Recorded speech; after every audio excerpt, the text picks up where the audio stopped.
Cape Town slightly different this morning. Crashes on the busy highways. The M1 inbound, the crash between Monte Vista and the N7, so that's already slow coming through from Brackenfell Belleville side. And the busy N2 inbound has a crash before Borchard's Quarry, and that's pushing a queue back through to Khayelitsha. Rob Byrne, SAFM Traffic. A very good morning to you in your SFM Sports headlines.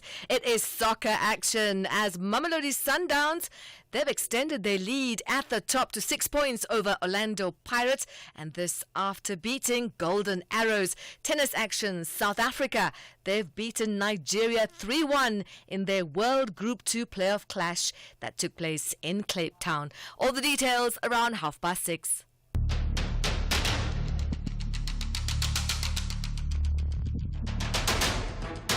The Morning Brief with Thulasizwe Simelane. Weekdays, Monday to Friday, 6 to 9 a.m. The Morning Brief with Thulasizwe Simelane. Weekdays, Monday to Friday, 6 to 9 a.m. Today is Monday, the 3rd of February 2025. Good morning and welcome to it, the Monday edition of The Morning Brief here on SAFM. I'm Thulasizwe Simelane and I'm here to deliver your morning brief. Come, let us spend the next 3 hours together informing and engaging each other and sharpening each other's perspectives on the key issues of the day. Coming up on the show over the next 3 hours, so close yet so far. No more than 60 days shy of hitting its target of a full year without rolling power blackouts, Eskom suffers a setback and was forced to implement Stage 3 scheduled power cuts on Friday. Well, that's since been suspended now. But what does it all mean for the stability of our national grid? And could we be back to the era of sustained load shedding? We'll talk to Eskom's spokesperson, Daphne Mukwena, just after 7 a.m., as well as the energy analyst, Chris Yelland, to put it all into perspective. And that conversation with Chris Yelland coming up at about 10 to 7. It's possibly every parent's worst nightmare, a child going missing without a trace. Well, according to experts, almost 2,000 children were reported missing nationally, and that is in the past 3 years. Of those, we are told 1,252 were found and 742 are still missing. The criminologist at Missing Children SA, Bianca van Aswegen, will unpack this growing and concerning phenomenon for us at about 20 past 7. And remember all the big talk and promises to rid all schools in Limpopo of pit toilets, and that those promises that followed the death of 6-year-old Michael Komape when he fell into a pit latrine at school in 2014.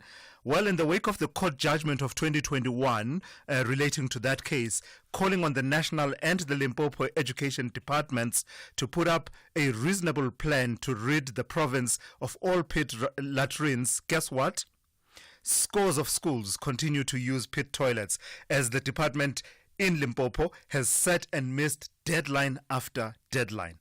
The Limpopo Education Department will give an account, and that conversation coming up at about 8:45.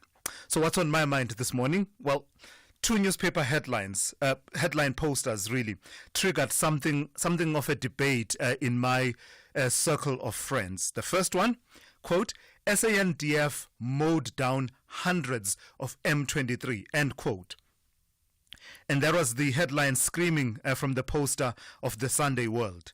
The other headline, Congo nightmare, South African troops want out. That was the Sunday Times. So you can tell the different approaches and angles that the two newspapers were taking on the story. The debate then was around the interesting choice that the paper's editors had made about where to place emphasis. Is it on the mission being a nightmare and our troops wanting to get out of the DRC? Or is it on their gallant fight when they were under fire and, you know, the number of M23 that they possibly, because we don't have an official account, possibly mowed down as per the emphasis on the Sunday World headline. This discussion then got me thinking about another sub-theme that I've picked up in the recent debates around the DRC and Rwanda. This is a thread of argument that questions the patriotism, questions the patriotism of those whose stance on the recent debacle in Congo and the diplomatic tensions with Rwanda we don't agree with. I've seen a few posts on social media in particular questioning why some among us have been quote-unquote airing our dirty laundry in public while the country faces significant tensions, if not threats, from the Rwandan President Paul Kagame in the wake of what he said last week. This line of argument says the focus should be on standing up to Kagame, and any talk of weaknesses, pointing out weaknesses within the South African side of things, any of that talk is simply unpatriotic. But is it though? Is it unpatriotic to point out weaknesses on our side of the arguments for why we are in the DRC about critically questioning the equipment of the soldiers for the mission at hand in the DRC? Is it unpatriotic to be asking those questions while Paul Kagame was pointing a wagging finger at South Africa last week? Is it not possible to both support South Africa's resolve in standing its ground in the diplomatic spat while also asking those critical questions about a key military diplomatic intervention that has resulted in the deaths of several compatriots? Is it not possible? So it got me thinking about the issues of patriotism in this country. Isn't it an inherent part of patriotism to sometimes say the unpopular, but necessary in order to put the interests of South Africa Inc. first? I'd like you to weigh in on this conversation, if you don't mind. Please indulge me on this conversation around patriotism. Is it possible to both support the resolve of South Africa and say we must stand up in this diplomatic spat and stand our ground, but at the same time be asking critical questions about why do we remain in the DRC when clearly our SANDF is severely underfunded, and that is no secret. This is nothing new that we are revealing. I don't know if it really amounts to airing our dirty laundry. Our dirty laundry has been out there at the very least since 2014 when the Defense Review told us that you either fund this military diplomacy that you want to engage in properly, or you cut back, you pull back, you simply don't, because right now you just don't have the means to carry it out. I'd love to hear from you on this and other manifestations of patriotism. What does it mean for you to be patriotic in 2025 in South Africa? The number to dial 086 000 2032. I'll also take your WhatsApp voice notes on the number 061 410 4107. I do see an SMS that says there's no SAFM reception in Bombela in Mpumalanga. We will be seeking to attend to that as soon as possible. Thank you for highlighting that. All of your regulars, we have them locked and loaded again this Monday morning. And Musa with your news updates every half hour. Rob Byrne with your traffic every 15 minutes or so. Zaikan is watching your sport throughout the morning. Dauling Lechela has your economics, business and market news covered. And of course, Sipho Mantula with your Africa update just before 8 a.m.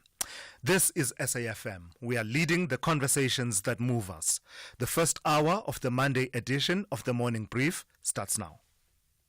Whether it is a CCMA referral, problems with a mechanic, or unfair blacklisting, Clientele legal plans are affordable, and you receive up to 670,000 rands worth of legal services per year. We cover civil, criminal, and labor-related matters.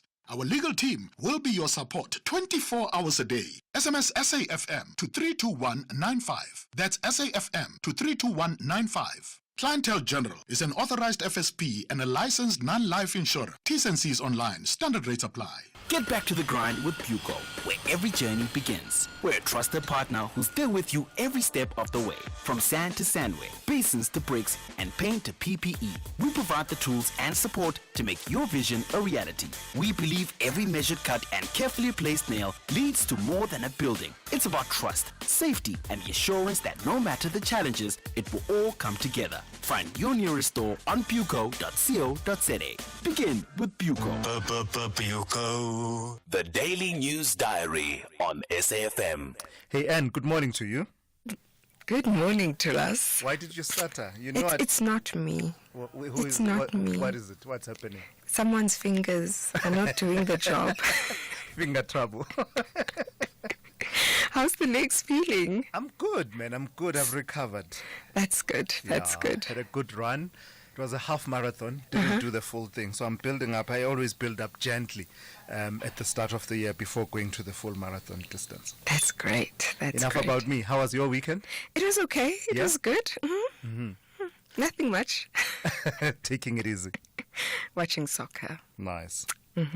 What's on the diary this morning? Well, U.S. President Donald Trump accuses South Africa's leadership of doing some horrible things after threatening to cut off all future funding to South Africa over its land expropriation policies. And this was in a post on his media platform Truth Social. Industry leaders, investors, mining companies and government officials are gathering in Cape Town, and this is to share best practices and drive positive change at the mining in Durban. President Cyril Ramaphosa is set to give the keynote address at the Indaba, and it comes amidst illegal mining challenges in the country. The Gauteng Finance MEC Lebogang Mahile has given an update on the progress of spaza shop registrations. The non-compliance of spaza shops remains a major concern. Also, a number of court cases today. The Senzumehiwa murder trial is expected to resume. We know that 5 men are on trial for the 2014 murder of the Bafana captain, and the case was postponed to allow advocate Charles Mnisi time to prepare for the defense of accused number 1 Muzi Sibiya, and Mnisi is now representing Sibiya after his lawyer Thulasizwe Simelane died in December last year. The case against the 8 former members of Deputy President Paul Mashatile's VIP Protection Unit is expected to continue in the Randburg Magistrates Court. The officers were arrested after allegedly caught on a video assaulting civilians on the side of the N1 highway in Johannesburg in 2003. And the South African Human Rights Commission will be convening a national investigative inquiry, and this is to examine how load reduction, which is a form of power cuts, is impacting human rights, particularly concerning concerns raised about its effect on the vulnerable members of society. So some of the stories that we are focusing on this morning. All right, thank you for that. That's Ann Musa. She'll keep you updated with the news every half hour here on the Morning Brief. Thulasizwe Simelane on SAFM. So it's an overcast Monday morning in Johannesburg. How is it where you are? Let's give you a sense of what your weather is looking like. There's just one impact-based warning that has come through from the South African Weather Service. It says it's a yellow level 2 warning. It says severe thunderstorms resulting in hail, heavy downpours and strong damaging winds, leading to localized flooding of susceptible areas and roads, and localized damage to infrastructure are expected over the southern parts of Gauteng and Mpumalanga, the western parts of KwaZulu-Natal, Eastern Free State, as well as the central and western parts of the northwest. The rest of your weather looks like this. Pretoria, partly cloudy with isolated showers and thunder showers with a minimum of 20 and a maximum of 31. Johannesburg, partly cloudy with isolated showers and thunder showers, 18 to 29. Mbombela will be partly cloudy, becoming cloudy with scattered showers and thunder showers, 19 to 33. Polokwane, fine, 20 to 33. Mahikeng, partly cloudy and windy with scattered showers and thunder showers, 20 to 33. Bloemfontein, partly cloudy and windy, 19 to 36. Kimberley, partly cloudy and windy, 20 to 38. Cape Town, cloudy to partly cloudy in the morning, otherwise fine, with a minimum of 17 and a maximum of 25. George, cloudy to partly cloudy in the morning, otherwise fine, 16 to 25. Gqeberha will be fine with a minimum of 18 and a maximum of 25. East London will be fine, becoming partly cloudy, 19 to 26. Durban, cloudy with isolated showers and rain, 24 to 28. Richards Bay will be cloudy with isolated showers and rain with a minimum of 25 and a maximum of 29. And finally, Pietermaritzburg will see morning fog patches, otherwise cloudy with isolated showers and rain, 19 to 24. Are you looking for the best spectacle and sunglass deal? At Specsavers, get a free pair of branded prescription sunglasses up to 3,200 Rand. Affordable eye care, Specsavers. T's and C's apply. Fizzy drinks and fruit juices can make our children sick. Sugar is dumped into their bodies with every sip, which could lead to obesity, heart disease, and diabetes as they age. We must protect them from drinks high in sugar. Demand a stricter health promotion levy now. Sign the petition on heala.org. That's HEALA.org. With Ford's Blue Sky offers, get a new Ranger XL from just $5,899 per month, including our optional service plan. 10% deposit, prime is 4.75%, 40% residual. Visit your trusted Ford dealer today for Blue Sky offers, where our Ford Family Guarantee comes standard. Limited time offer while stocks last. T&Cs apply. Worldview Update, bringing you closer to international or global news. 22 minutes after 6. The Canadian Prime Minister Justin Trudeau has announced 25 tariffs on American goods worth over $100 billion. These tariffs target an array of products from beer and wine to household appliances. Canada's response follows U.S. President Donald Trump's imposition of similar levies on Canadian, Mexican, and Chinese imports. Let's turn now to Yanni Rousseau, who is an honorary professor at the Wits Business School. Good morning to you, Prof, and thank you for your time. He said he would, and his following through on those undertakings is Donald Trump to impose significant tariffs, particularly on China and Canada and Mexico. But what are the implications for trade between those countries, but perhaps for global trade? Good morning to Thulasizwe and good morning to the listeners. Yeah, in this instance, we've already seen a response from Canada, as you've just mentioned on the air, where countries impose sanctions on other countries. There is often retaliation by means of similar trade barriers by the countries against which against which tariffs have been imposed. So what we see here is an attempt of Mr. Trump to get more production back into the USA by making it more expensive to import certain items into the USA. And of course, these countries respond by making it more difficult for the USA to export to those countries. Prof, I don't know if you can slightly move your handset a little bit. I think it's sounding a bit muzzled as I ask you this question. Is it unusual to have tariffs, which are an instrument in trade between countries, to address another area of policy? Because the reason that Donald Trump cites for these tariffs is that he's combating illegal immigration as well as the flow of drugs, particularly fentanyl, from the borders of these countries, and also it allegedly being exported from China. No, steps taken in terms of trade relations are not steps that I would call extraordinary in terms of achieving political objectives. The best known example of trade being used to achieve political objectives would of course be sanctions that I've mentioned in passing just a few moments ago, where countries use sanctions to force political change or force political outcomes in certain other countries. So these steps have been taken by many countries over many years everywhere in the world. But what are the implications then beyond these countries that have been mentioned?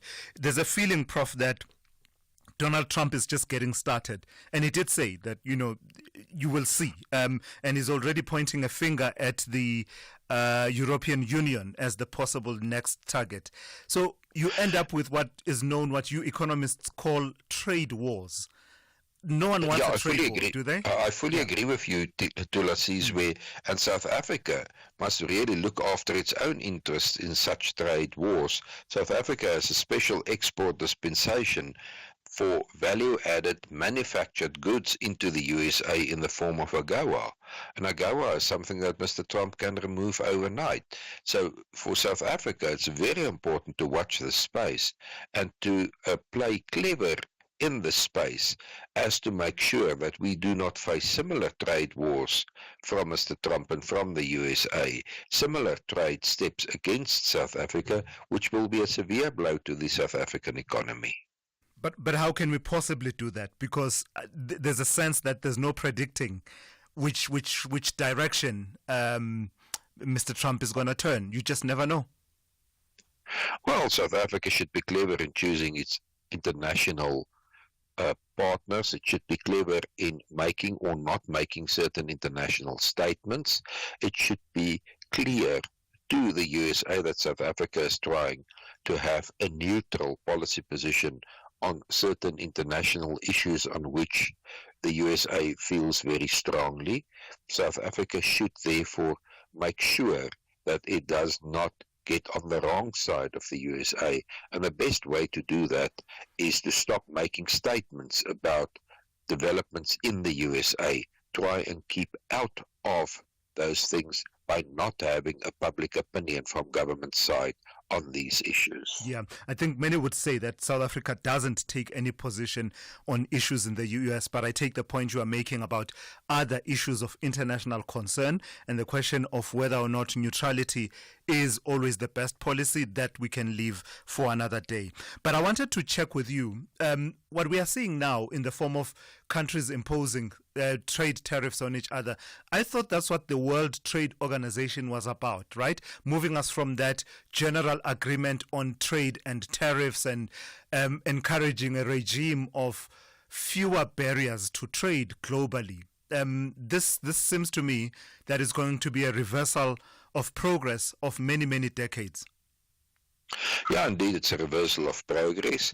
At the same time, tariffs will, of course, increase the prices of the items subject to tariffs in those countries that impose them.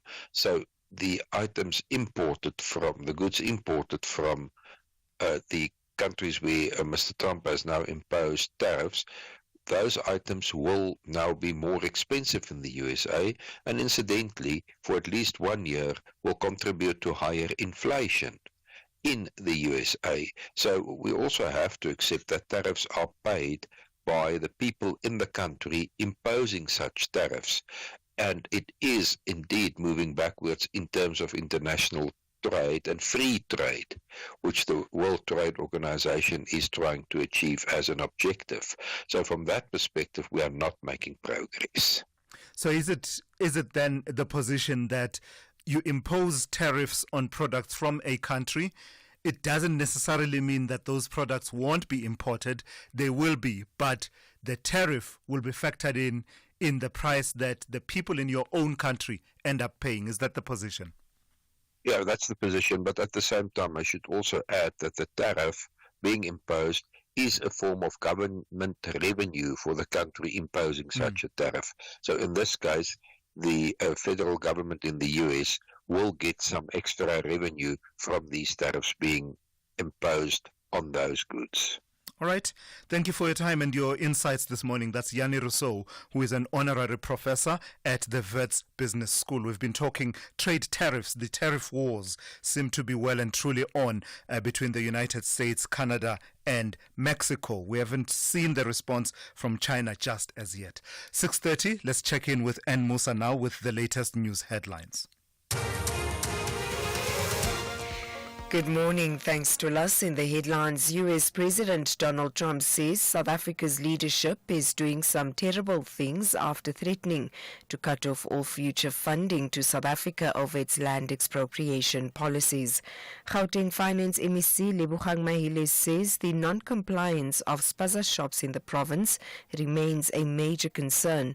He addressed the media in Sandton yesterday on the progress of spaza shop registrations. And bus company Patco has tightened security at its depots in Mpumalanga as it gets set to resume full operations in the province today. This follows an arson attack at its depots in Mpumalanga a week ago. I'll have details on these and other stories at 7.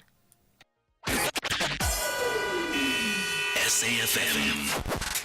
guiding you through the rush hour traffic. There is a bit of rain across Gauteng, so please drive carefully if it's wet where you are. As we go back to work this Monday morning, some problems in the south, the N1 at Crossmere. Roadworks just north of Crossmere Plaza. Got a bit of returning weekend traffic in that mix, so the N1 north just up towards the engine services is quite slow. Also the run-in from Eldorado Park, or towards Eldorado Park, coming in from Protea Glen on the N12 passing Lenasia. That's quite slow this morning. And staying sort of west, the traffic lights at Pinehaven are still down. They were down on Friday and they're still off this morning. So R28 up from Silver Star, Hendrik Portgieter, N14, it's all going to be a bit busy through there. Durban's Cliffdale area, always worth checking. At this stage it's clear there was a breakdown, but it cleared quickly, thank goodness. Just you can get to Shongweni and you can sit in an hour's worth of traffic any time of the day and evening because of the regularity of broken down trucks in that construction zone. It's a problem that no one seems to be able to find a fix for, but just at this stage it's moving okay. Cape Town crash on the N2 inbound near the R300. That's pushing traffic back towards the Baden-Powell Drive exit. Also a collision on the N1 outbound at Monte Vista, but that's having an impact inbound. N1 inbound to town this morning, queuing from the R300 past that scene at Monte Vista and then down to Sable Road. Rob Byrne, SAFM Traffic. This is SAFM Sport with Zai Khan. Hey, Zai, good morning to you. Hey, good morning, What a Thulas. buzz Saturday was. What a buzz it was, right? Well, Pirates sinking Amakosi. Is that what you're referring to? Well, I'm talking about the atmosphere in general. I don't know what you are talking about. But in the field of play, what I'm talking about is Mamelodi Sundowns putting on a dominant performance. Dude, they know how to party hard. Yeah. Over the weekend. Yeah, 4-0. That's the score line. Thrashing Golden Arrows Sundowns, reminding us why they sit at the top of the PSL table. Peter Shalulile stealing the show, coming off the bench to bag a brace, while Lucas Ribeiro and Teboho Mokoena adding their names to the score sheet. The result extending Sundowns' lead at the top to 6 points over Orlando Pirates, to still have a game in hand. Now with their confidence sky high, Masandawana shift focus to Wednesday's Shwane Derby against Supersport United. But let's hear now from Sundowns coach Miguel Cardoso. Sometimes results in the end, when they get some expression, they are the result of the work of the players, but also it doesn't mean that the game was an easy game. It was not an easy game. It had its moments. We worked a lot in order to score after. First half, quite tricky. A different approach as we expected from the one we expected from our opponent. Let's go to the president of SAFA Johannesburg. Phil Mahodi says they are having talks about a collaboration with Football Association Singapore, and this is regarding an exchange program. The Soweto-born football administrator was on a 7-day visit to the country on a 2 mission, which was business. And speaking exclusively to SABC Sport, Mahodi says while South Africa is ahead of Singapore on a technical and tactical level on the playing field, there are still a lot of things to learn from the 160th ranked country. There's a discussions. Remember, I'm one person that the action, it counts a lot to me. Already, that's why I said when I met that, I met in the sporting director of the team, the Lions, and I've met the guy, this SG of Singapore Football Association. Collaboration, it's important, and partnership to say exchange programs. But I need to sit down with my guys and also meet some of the PSL teams so that how can we exchange program.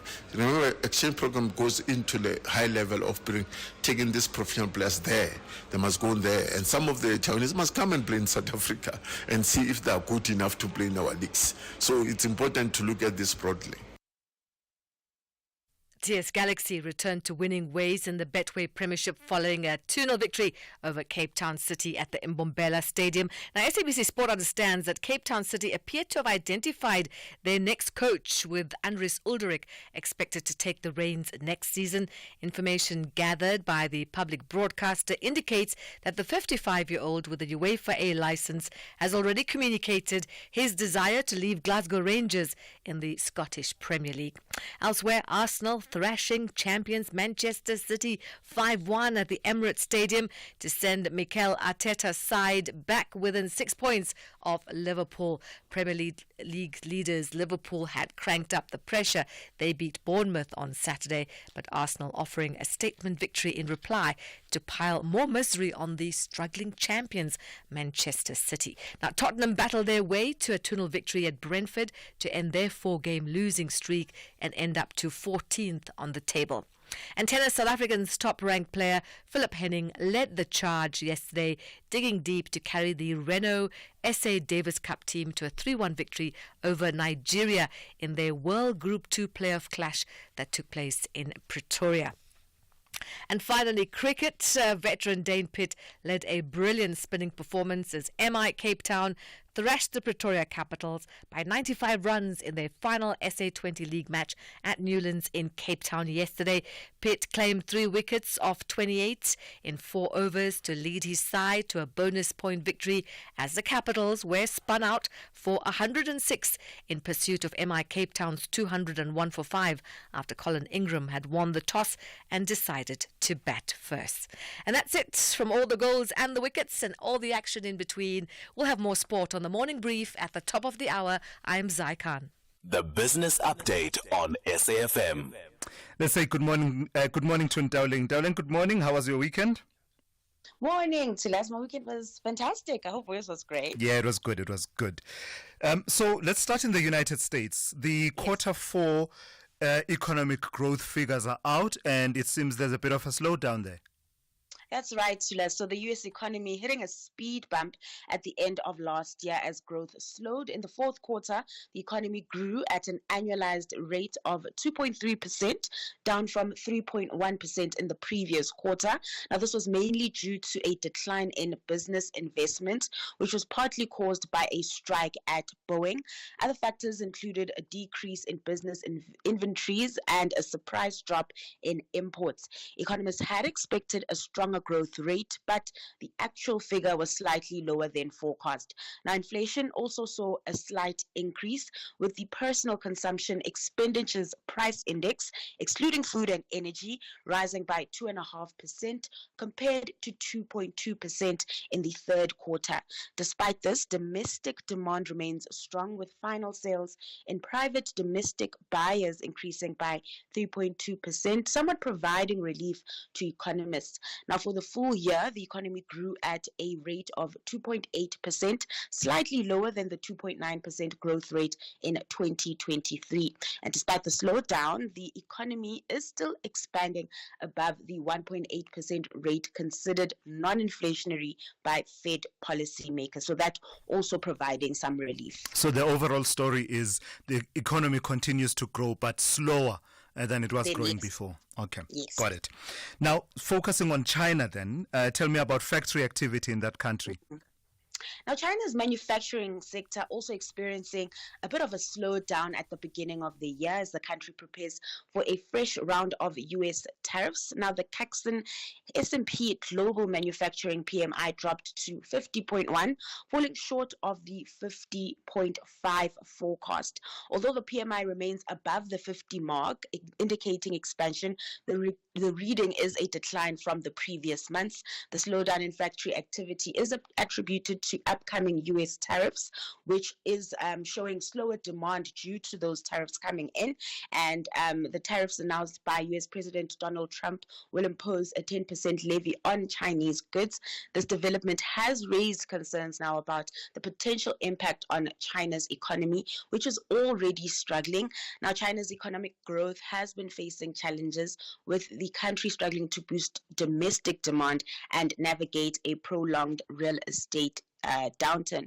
Now, exports have become a crucial driver of growth, making the country more vulnerable to trade tensions with the U.S. Now, in response to the tariffs, China's Commerce Ministry has vowed to challenge the decision at the World Trade Organization. Beijing has also pledged to take countermeasures to protect its interests.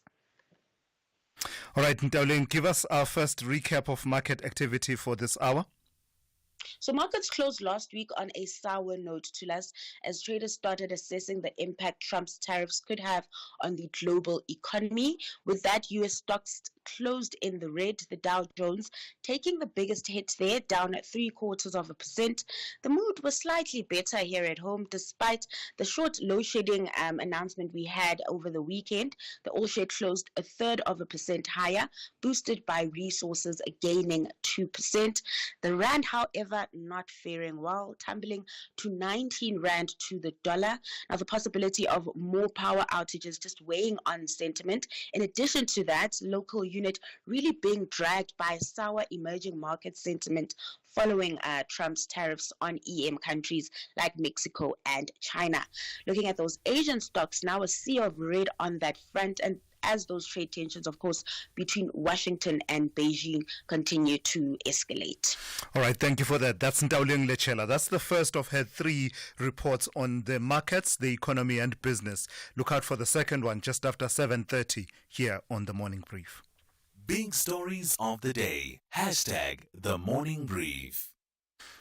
All right, let's turn our attention to this story now. Developments out of the Democratic Republic of Congo. More than 773 people have been killed in eastern DRC, in the city, the largest city in that region, and that is the city of Goma, in the space of a week. This as the DRC's armed forces fight with M23 rebels who captured the city in a serious escalation of a decades-long conflict. M23 is the most dominant of the more than 100 armed groups fighting for control in the DRC's mineral-rich east. For more on this, I'm joined by Dr. Etienne Mutabazi, who is an expert in the Great Lakes, political dynamics, and also Secretary General of Rwanda, of the Rwanda National Congress. Good morning to you, Doc, and thank you for your time this morning. So, a lot has been happening, and I suppose it's always important to center ourselves and find our bearings. Where do we stand as far as you understand with the situation on the ground in the eastern DRC, the rebels talking about having captured Goma and now saying they're marching on all the way to Kinshasa, some 2,600 kilometers away from Goma. But from your understanding, what is the state of play in the eastern DRC right now? Good morning. Thank you for inviting me. Just to start even with the figure you mentioned of civilian casualties, which called in non-respect of international humanitarian law, where there is no differentiation between military target and civilian target, and you have been witnessing displacement of people, and now whom you referred to I believe those who have been killed, who have been caught in between the fighting faction. But we really need to also mention the law that is being played by the Rwandan Defense Forces, because I do not believe that a labor movement can make such advances if it was operating on its own. And that's part of the big conversation, is it not? What does the rapid advance of M23 over the last few months or so and the capturing of Goma, what does it reveal about the interests that are at play in that conflict?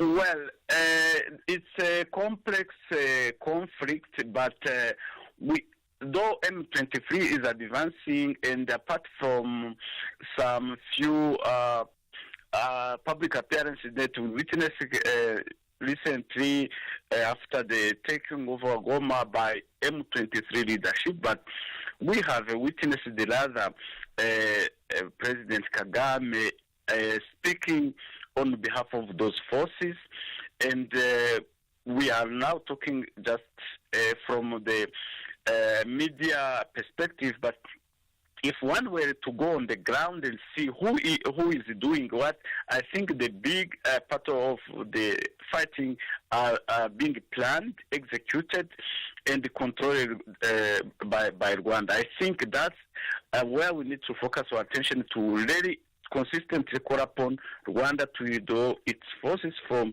the Democratic Republic of Congo and let Congo settle down and discuss the internal issues within the Democratic Republic of Congo without any outside influence. Is there no credence whatsoever to some of the arguments that Paul Kagame himself has been advancing about because, for instance, he says the M23 are not Rwandan, they are Congolese. Secondly, he says the countries that are involved in fighting the M23 are actually helping the Congolese government fight its own people, and that within the ranks of those fighting alongside the Congolese government and these forces such as South Africa, Burundi, Tanzania, and the others are those who come from FDLR. Is there no credence to some of his concerns? Are they even worth taking into account when considering this situation? Well, let's differentiate to some issues. If Kagame said M23 are Congolese, they are not Rwandans. What bothers him to make even such a statement? Because you should let that issue on the point of view of military operation and even on the point of view of kind of diplomatic and political support, should let it to the Congo to deal with it in the first place. With respect to the FDLR, he should also say these are Rwandans. I know that he will say they committed the genocide, but we are speaking of people who left Rwanda 30 years back. But I know also that they have also invented another scenario where they say because he was challenged with the age issue of those people, but he will say they harbor genocide ideology, but this is something that is fluid, that is subjective, that you cannot demonstrate. And again, I do not see why Congo cannot invite within its territory and from its sovereignty perspective anyone they so wish to welcome in to support it, including the forces from Burundi. That is the matter of sovereignty. I can invite anyone I wish without requiring the authorization from any foreign country. All right, thank you for your time and your insights this morning. That's Dr. Etienne Mutabazi, who is an expert in the Great Lakes' political dynamics and also Secretary General of the Rwanda National Congress. SAFM, guiding you through the rush hour traffic. Morning, very busy this morning coming in from the Crossmere side. If you're back into Gauteng, coming in from the Free State this morning, maybe you've had the weekend in Bloemfontein, just some heavy traffic backlogging there. It's the roadworks at Crossmere. So you've got a work zone just north of the plaza up by the N1 stop, and then more roadworks up by the N12 Potchefstroom Highway. So it's all very slow getting through that section of the N1 this morning. Staying south, the N12 from Protea Glen up through Eldo's, quite a heavy backlog up to the Golden Highway this morning. The Mike 1 from Ormonde up to Empire Road, already fully loaded with some very heavy traffic.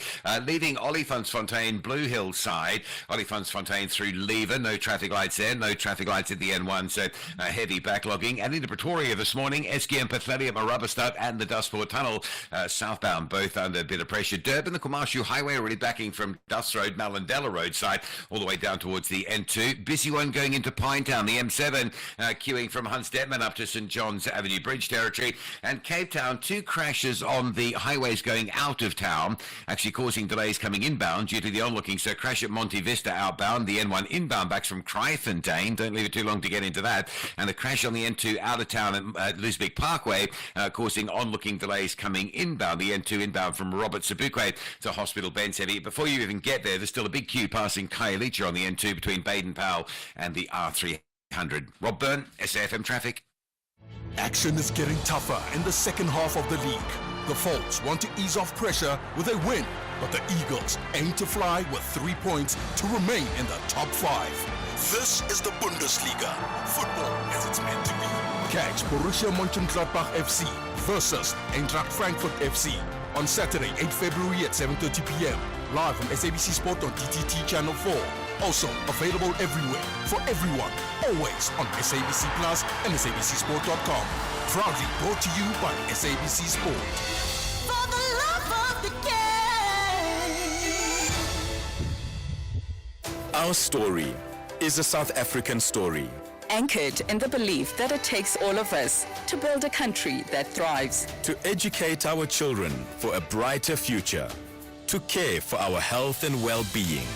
To nurture our environment to sustain future generations. And to transform and build a stronger nation. When no one is left behind. Inspiring each other to succeed. Anglo-American. This is Thulasizwe Simelane on the Morning Brief. 9 minutes to 7. I've got to give credit to the initial reporting of independent news on this story and the journalist Banele Gininza. The Portfolio Committee on Communications and Digital Technologies in Parliament has called for the dismissal of the business rescue practitioners, BRPs, who are overseeing the South African Post Office business rescue. The committee says it is frustrated about the BRP's failure to develop a viable plan to restore the struggling entity's financial health. I'm joined now by Kusela Diko, who is the chairperson of the Portfolio Committee on Communications and Digital Technologies. Kusela, good morning, and thank you for your time this morning. Just confirm for us that if you had your way, if it was within your power and authority, the current business rescue practitioners would be out of the post office. Good morning, Thulasizwe. Good morning to your listeners, and thank you so much for inviting us on the program. The Portfolio Committee has met with these business rescue practitioners a number of times last year, and I think in our engagements with them, while we understood some of the work that they have done with the post office, some of the successes they've recorded specifically around managing their debt, we don't think that they have gone far enough. We are 180 million down the line a year later, but you still don't have a plan that is going to take the post office beyond its current state. Now, the question that we've been posing both to the business rescue practitioners and the minister is that how do we ensure that the post office is returned to solvency, it's returned to liquidity, but then it's got a strategy that makes it sustainable into the future. And neither parties, I must say, are able to answer that question for us. So in our last engagement, we wanted to know from the minister, what is the exit strategy of these business rescue practitioners? They're not meant there to be there forever. You know, they're supposed to come and do the job and then leave the post office with at least a plan that future-proofs it, ensures that we are not back in this position. That has not yet happened to date, Thulasizwe, and yes, then I do confirm that if it were up to the Portfolio Committee, those business rescue practitioners should be completing their work and leaving that institution so that we may put in the necessary governance structures in place. We may find these strategic partnerships that are required for the post office. In fact, in that regard, what we're doing during our oversight visit in February is that we'll be calling on stakeholders who are interested in the sector to come and present to the Portfolio Committee for consideration by the executive, any partnerships that they would want government to consider. Is this, Kusala, not a case of you as a committee getting ahead of yourselves? That the argument could be that we are not there yet. We are not at the point at which we're talking future-proof and future operation. Right now we are within the rescue process, and the rescue process is not done, and it needs a further 3.8 billion rand bailout from government, as the BRPs told you, which 3.8 billion rand has not been advanced to this stage. So you can't be talking about future operations and partnerships and sustainability in that context. Unfortunately for the BRPs, Thulasizwe, that 3.8 billion is dependent on them putting the sustainability plan that we're talking about. There's been numerous engagements between government, especially Treasury and the Department of Communications, and the Treasury has made it very clear, not just for the post office, but for all other state-owned enterprises that require any sort of bailout, that in order to do that, they must show that they're not coming back in 6 months' time requesting a further bailout.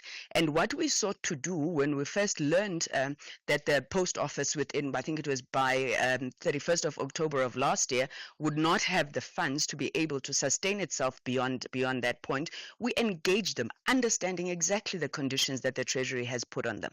Now, they've not been able to get that money from the Treasury because they have not put in a plan that convinces the Treasury that they'll be able to be sustainable post that bailout. So we're truly seeking to work with them, putting pressure where it's necessary so that they meet the conditions of the National Treasury. And I mean, it's been a back and forth, up and down, where we are promised that there is a strategy in place. We write to the minister, we write to the post office requesting the strategy, and none has been forthcoming.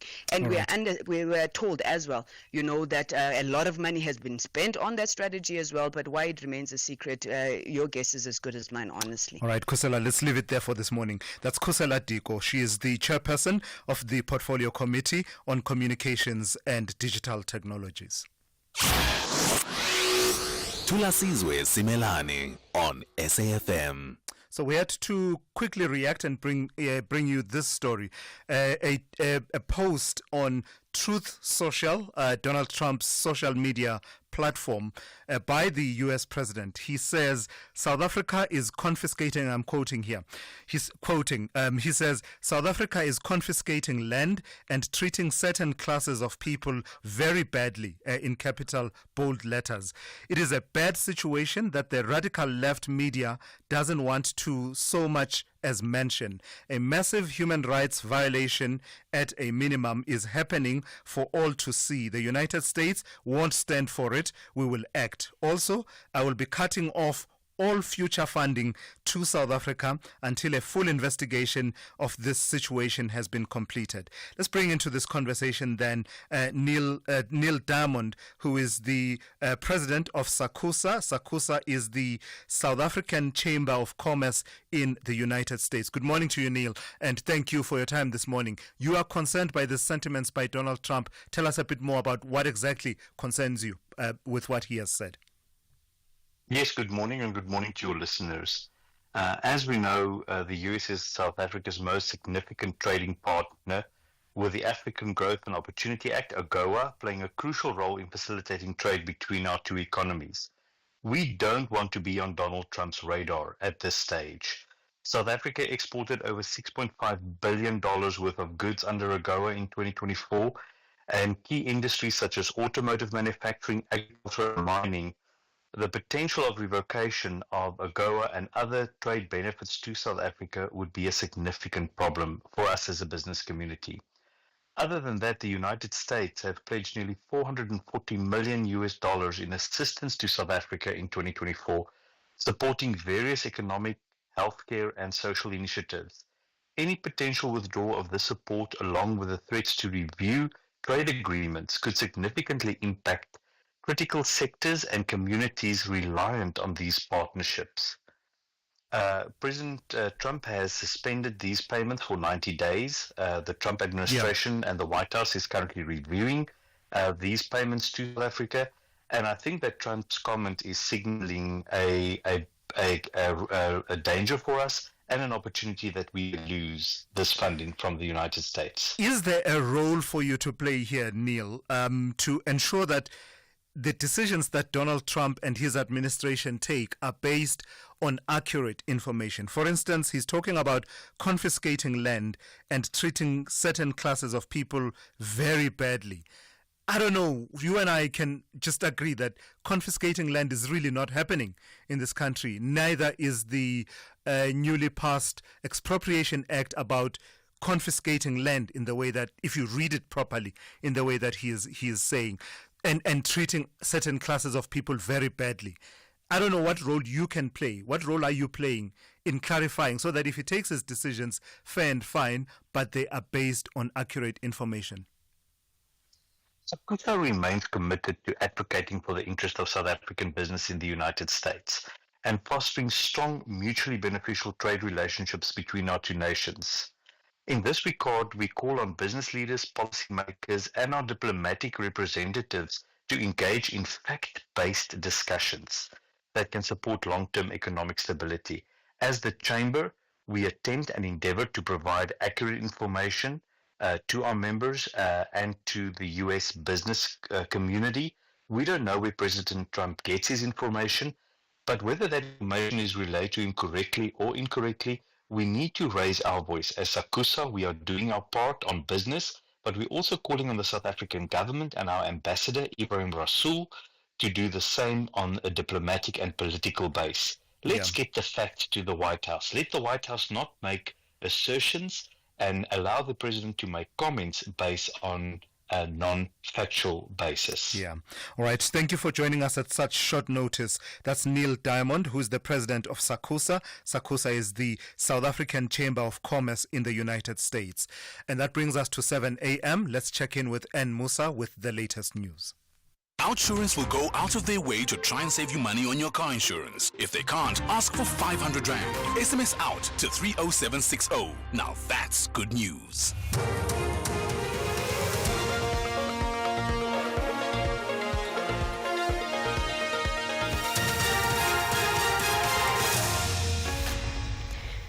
In our top stories, Trump vows to cut off all future funding to South Africa, and non-compliance of spaza shops in Gauteng remains a concern.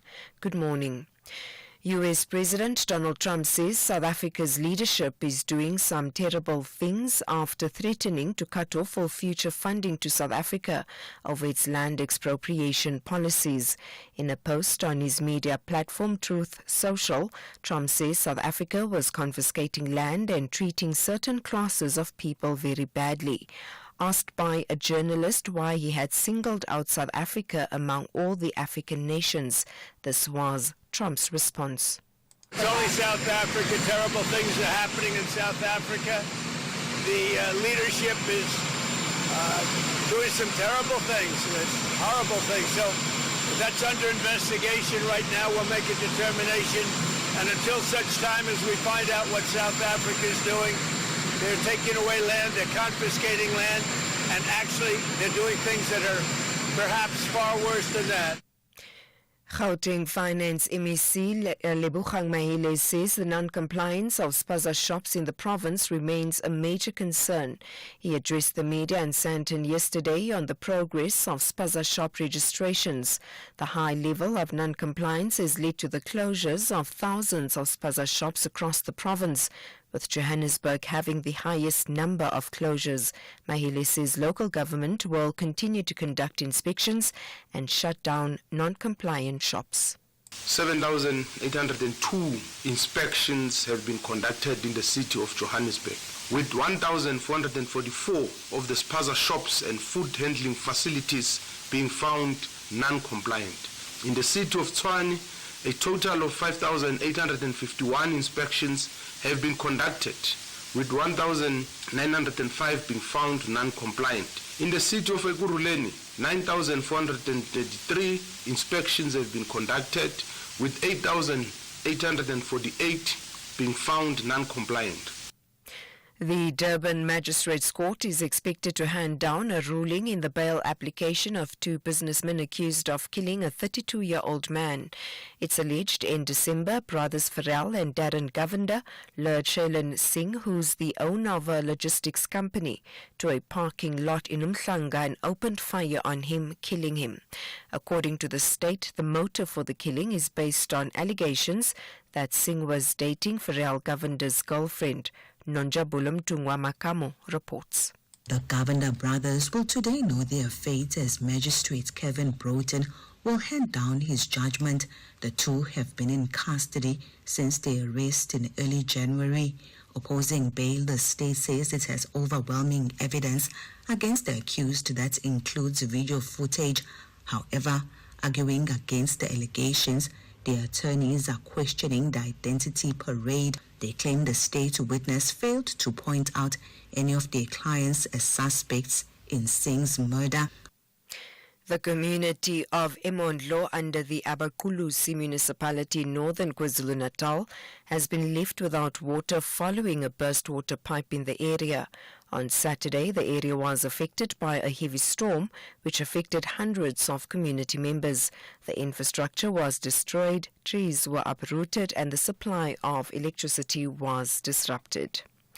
And finally, bus company Patco has tightened security at its depots in Mpumalanga as it gets set to resume full operations in the province today. This follows an arson attack at its depots in Mpumalanga a week ago. Armed suspects torched 51 buses. 2 men have been arrested. Patco spokesperson Linda Kuhle says they have beefed up security. It has led us to up the ante in terms of putting security at our depots. There's extra security even on the routes that we operate, because what we're basically doing is patrolling those areas. But police are also doing the same. They are guarding some of the routes that we're operating, especially the Moloto Road, which is where these buses would be traveling on a normal operation. So it's heightened security, and we're making sure that our passengers as well as our drivers are safe while we operate. We are on tenterhooks, and anything that happens, we'll be able to respond swiftly and make sure that passengers are safe. Recapping the top story, U.S. President Donald Trump says South Africa's leadership is doing some terrible things after threatening to cut off all future funding to South Africa of its land expropriation policies. For SFM News, I am Anne Musa. Those were the top stories for this hour. Don't miss out on a possible car insurance saving. SMS out to 30754 for a quote. Outsurance, where you always get something out. There are many love languages, but at Outsurance, their love language is savings. Get a quote, and if Outsurance can't beat your car insurance premium, ask them for 500 Rand cash. And make that 1,500 Rand cash if you've been claim-free and with the same insurer for 3 years. Get monthly savings on your car insurance or cash in your pocket. Why wait? Get a quote today. SMS out to 30754. That's out to 30754. With Outsurance, you always get something out. A licensed insurer and FSP. T's and C's online. SAFM, guiding you through the rush hour traffic. Got a stoppage in the Eastern Cape just north of Dutwa on the N2, so Dutwa through to Umtata, but just north of Dutwa there's protesting there this morning. There's some quite heavy backlog going on both ways. Joburg's N12 from Benoni through to Boksburg is quite heavy. Lights are out at Pinehaven if you're coming out of Krugersdorp, that's bad. And 2 sets of roadworks which will surprise you this morning at Crossmere. One near the services just north of the plaza and another up by the N12 Potch Highway, so 2 queues to work through on your way up towards Joburg this morning. Durban, a breakdown in the wrong place. It's on the N2 north near the roadworks at Westwood Mall, so super heavy backlogs coming in from the cement factory. The N2 Toti through to Prospect and looking pretty heavy as well. And Cape Town, a crash on the N2 inbound at Borchard's Quarry. That is keeping traffic heavy. There's a queue right back through Khayelitsha and right back towards the Baden-Powell Drive exit. Rob Byrne, SAFM Traffic. A very good morning to you in your SFM Sports Headlines Soccer, as Miguel Cardoso explains Peter Shalulile's tactical masterclass. And in netball news, South Africa emerged victorious against England in the Netball Nations Cup. Details around 7:30.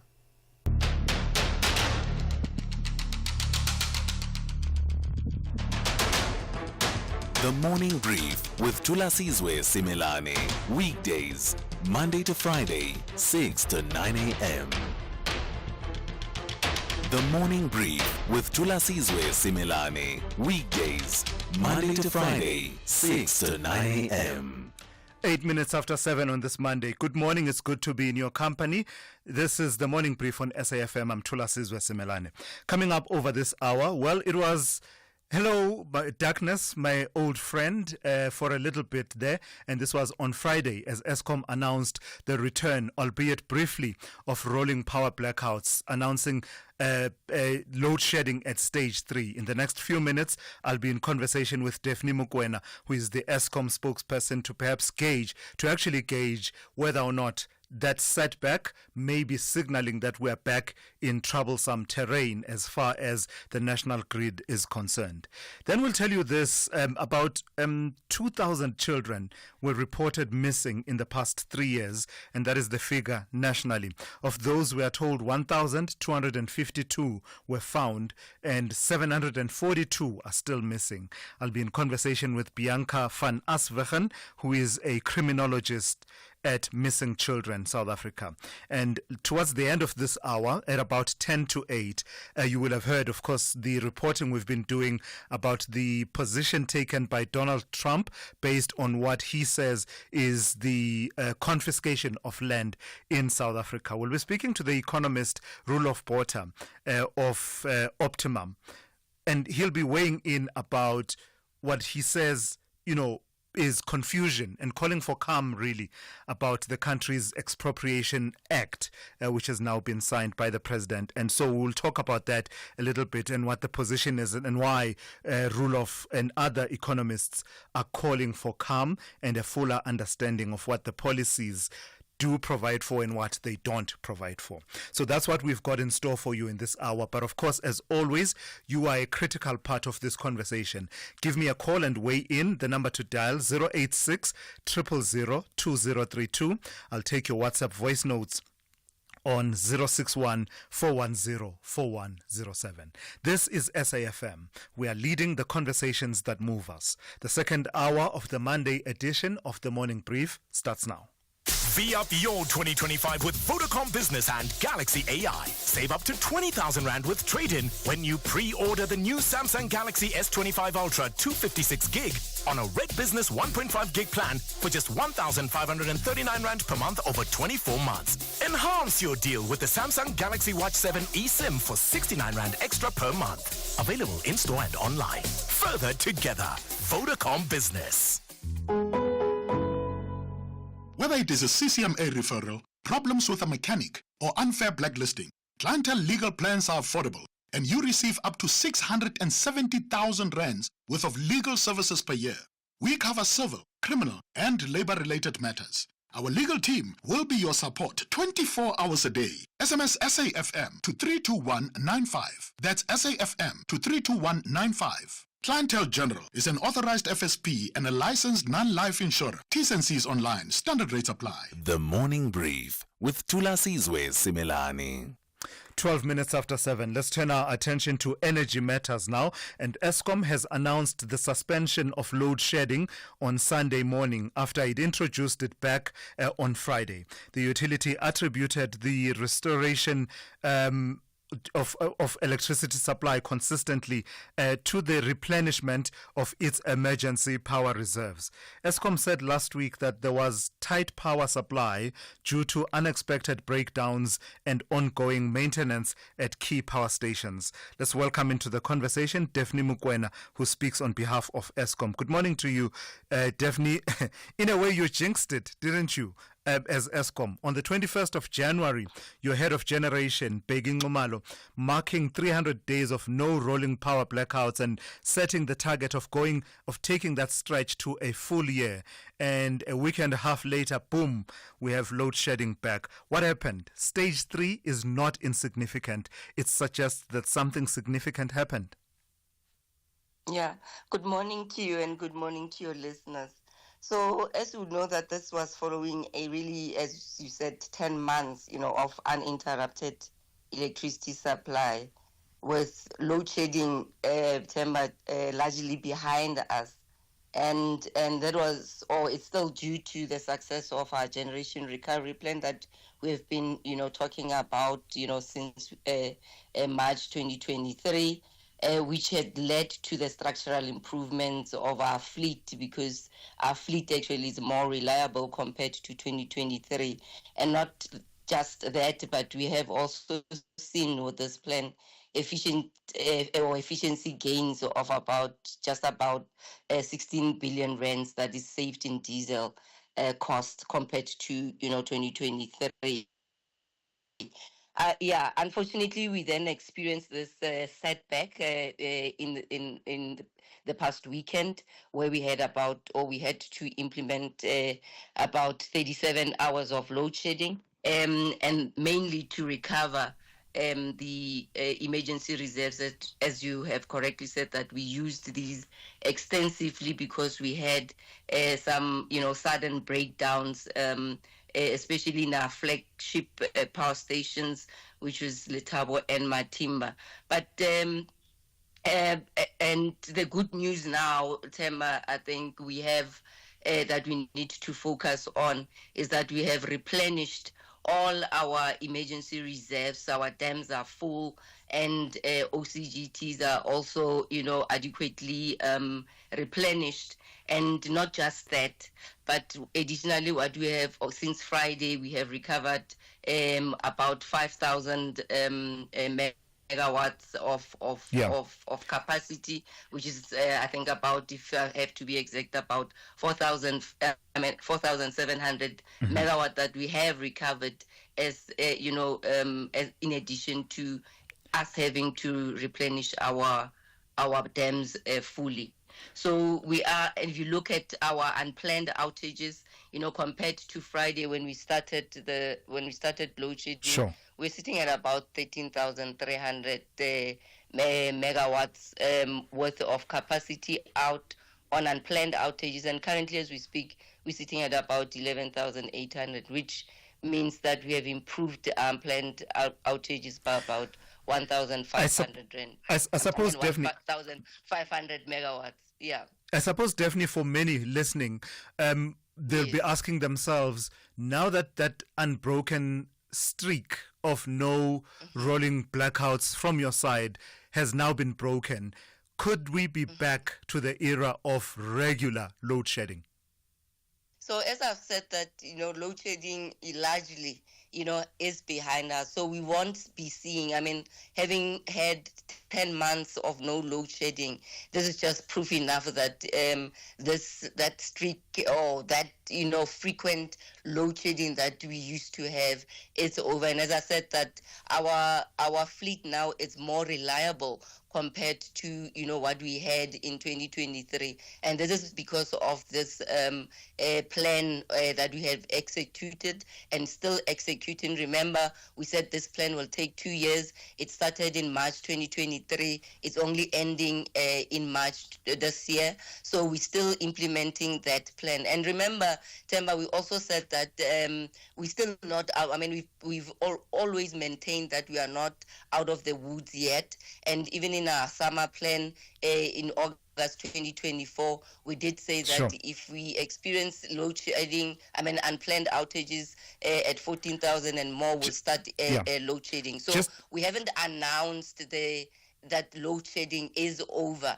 And unfortunately, when our system is constrained or our demand exceeds supply, or we need to replenish reserves like it was a requirement this weekend, our system operator will take that decision to protect the system or to ensure that we've got emergency reserves, so that if in cases where we have sudden increase in demand or frequency issues, we are able to protect, or he is able to protect. Very quickly, Daphne, very quickly. As you pointed out, the savings from diesel expenditure over the last year amounted to about 16.4 billion rand. But I am concerned, and I think many will be, that there's been large-scale use of the OCGTs, the open cycle gas turbines, which use diesel recently. What's happening there? So as I said, that we did use over the past week, a lot of diesel. In actual fact, in the month of January, we used quite a lot of diesel, but we're still sitting at about that 16 billion savings.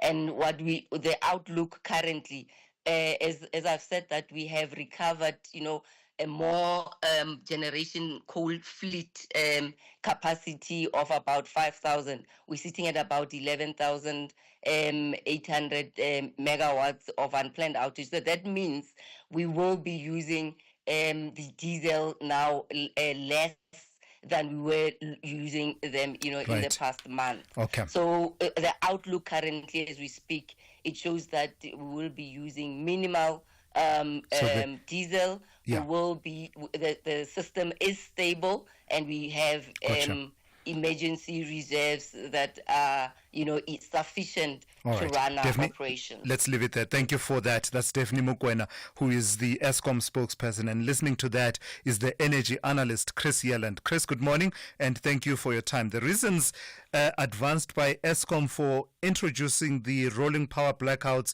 on Friday sounded all too familiar. Breakdown of 6 units between Matimba and Letabo. But, Daphne was giving an account of where the system stands at the moment. I suggested to Daphne that going straight to stage 3 of load shedding suggested something significant had happened. Am I correct in that suggestion, or am I overplaying it? No, look, it is very significant when 6 units go down in quick succession.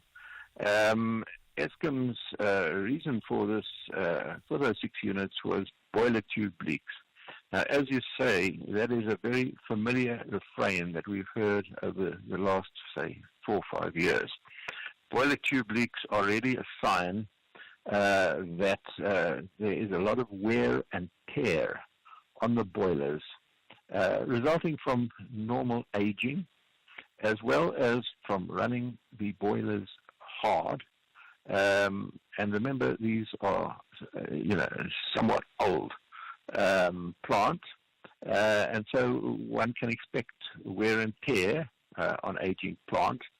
And lastly, running, boilers with substandard coal causes a lot of slag build-up in the boiler tubes and the boiler itself, which result in wear and tear on the tubes. In other words, a thinning of the boiler tube walls to the extent where these tubes start to leak, and steam comes out, and really one has to then shut down the plant, repair these leaks. Otherwise, you can leave them for a while they're leaking, but they can do extensive damage as you leave them longer and longer. Sure. So at some point you've got to fix it.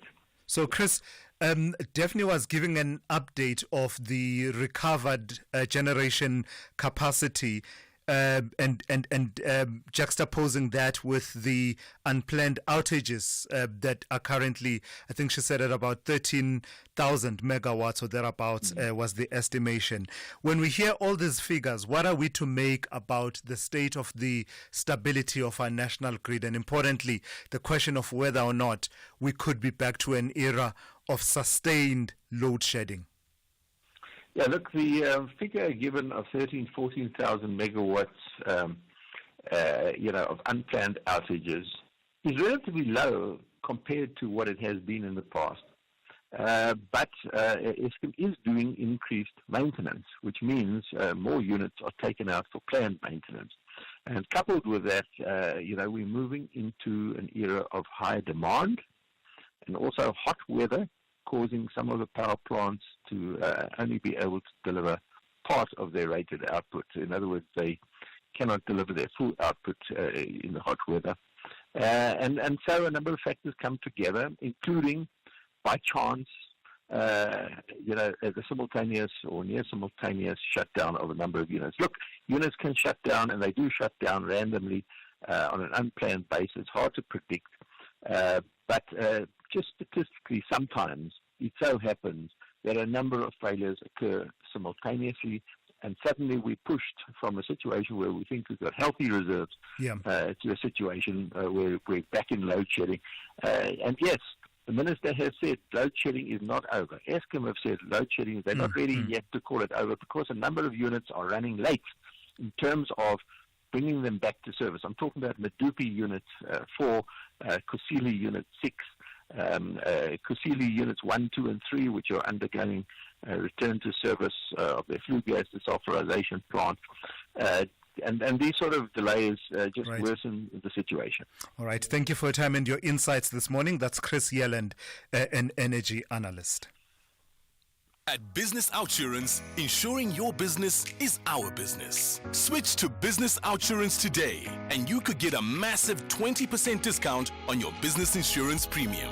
Get affordable cover to protect your business against everyday risks. Get the best business insurance at the best price for your business. SMS quote to 43328. That's quote to 43328 to switch and save today. Licensed insurer and FSP. TCs and information online. In the Arena is a docu-series that takes an in-depth look at the life and career of the legendary tennis player Serena Williams, offering a behind-the-scenes glimpse into her journey, both on and off the court. It explores her rise to tennis dominance, challenges, and personal experiences. Do not miss out on a great story of incredible impact. Catch In the Arena on Saturdays at 3 p.m. on SABC3. Alternatively, at 9 p.m. on SABC Sport on DTT Channel 4 on Saturdays and Thursdays. Also available at your fingertips on SABC Plus. Proudly brought to you by SABC Sport. For the love of the game. Big stories of the day. Hashtag The Morning Brief. 25 minutes after 7 on this Monday, let's turn our attention to this story. Almost 2,000 children were reported missing in the past 3 years. Of those, 1,252 were found and 742 are still missing. According to experts, there is an increasing number of missing children's cases being reported to law enforcement agencies. Let's speak now to Bianca van Aswegen, who is a criminologist with Missing Children South Africa. Good morning to you, Bianca, and thank you for your time. Just comparing the data from police statistics and other sources, what picture emerges about the number of children who are missing, but also importantly, the number of children who are then found compared to those who continue to remain missing? Good morning. Yes, but we need to keep in mind these are statistics of cases actually that has been reported. The problem is actually far worse due to there are so many cases that are actually going unreported due to people living in rural areas, for instance, the lack in trust of the police opening cases. So we're looking at statistics in the sense of those are only cases that are reported.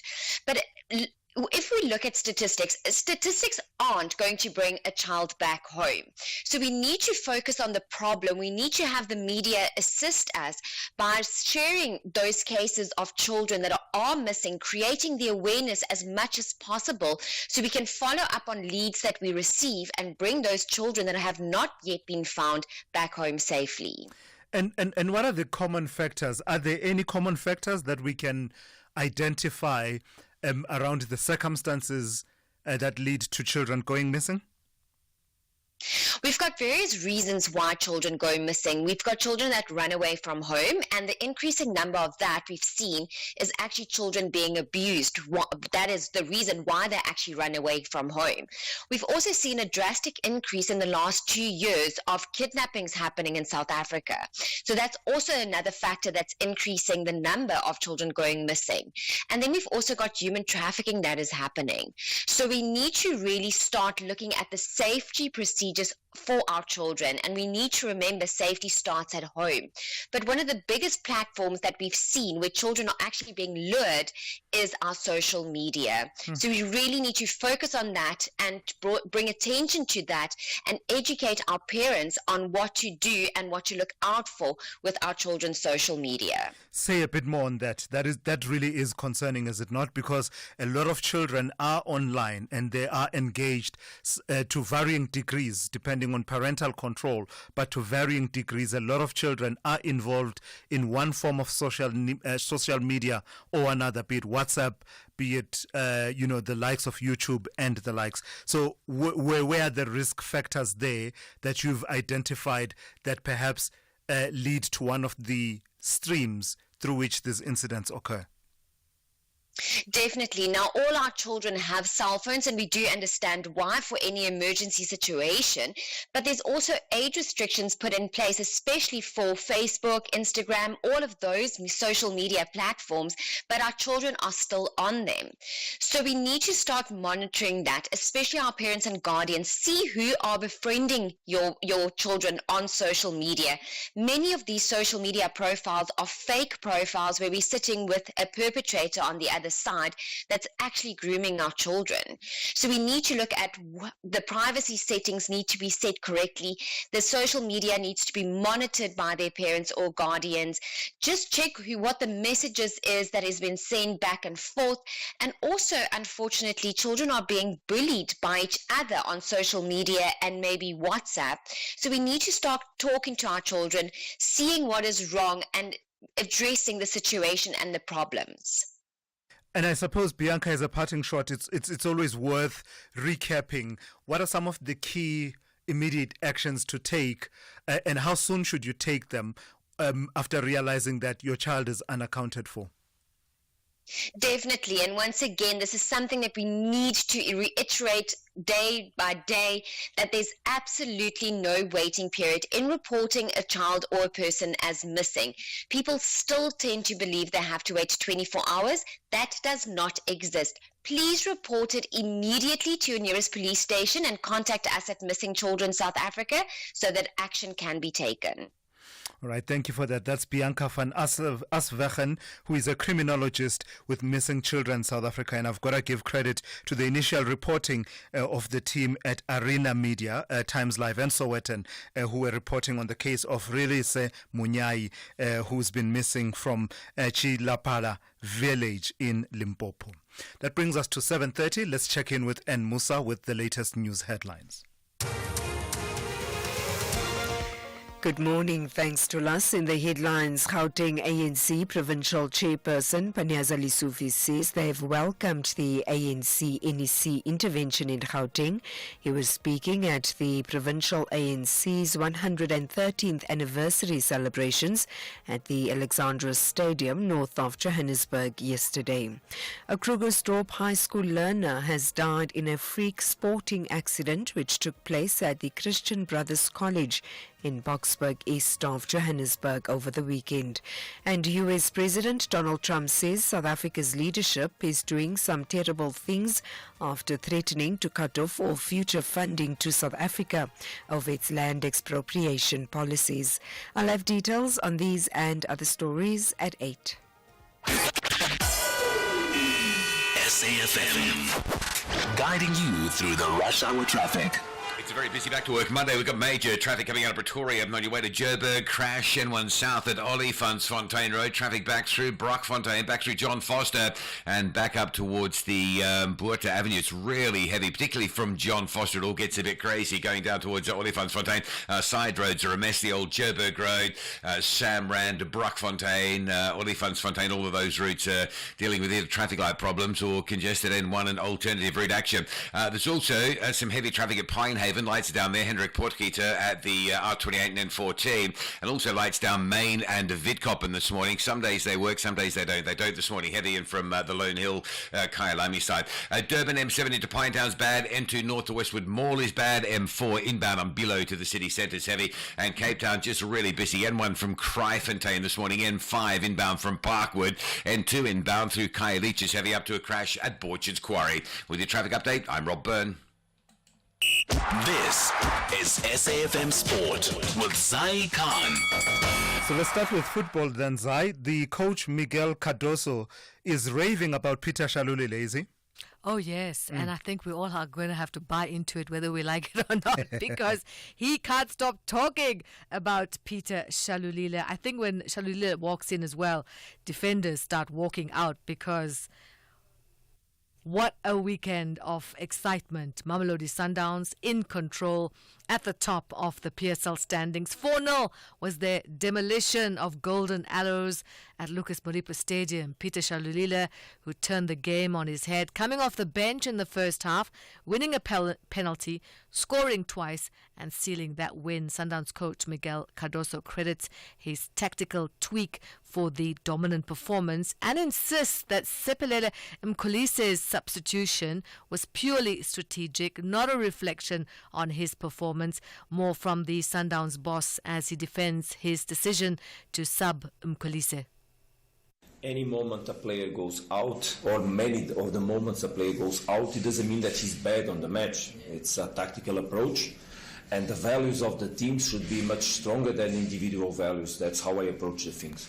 So obviously at halftime I told Pizzo, look Pizzo, you came out not because we were playing bad, but we needed to approach the game in a different way. Because if I knew that the approach from the opponent would be the one that was settled on the pitch, probably I also would have started the game in a different way. So nothing on the work of Pizzo. It was a decision. So absolutely cool regarding that.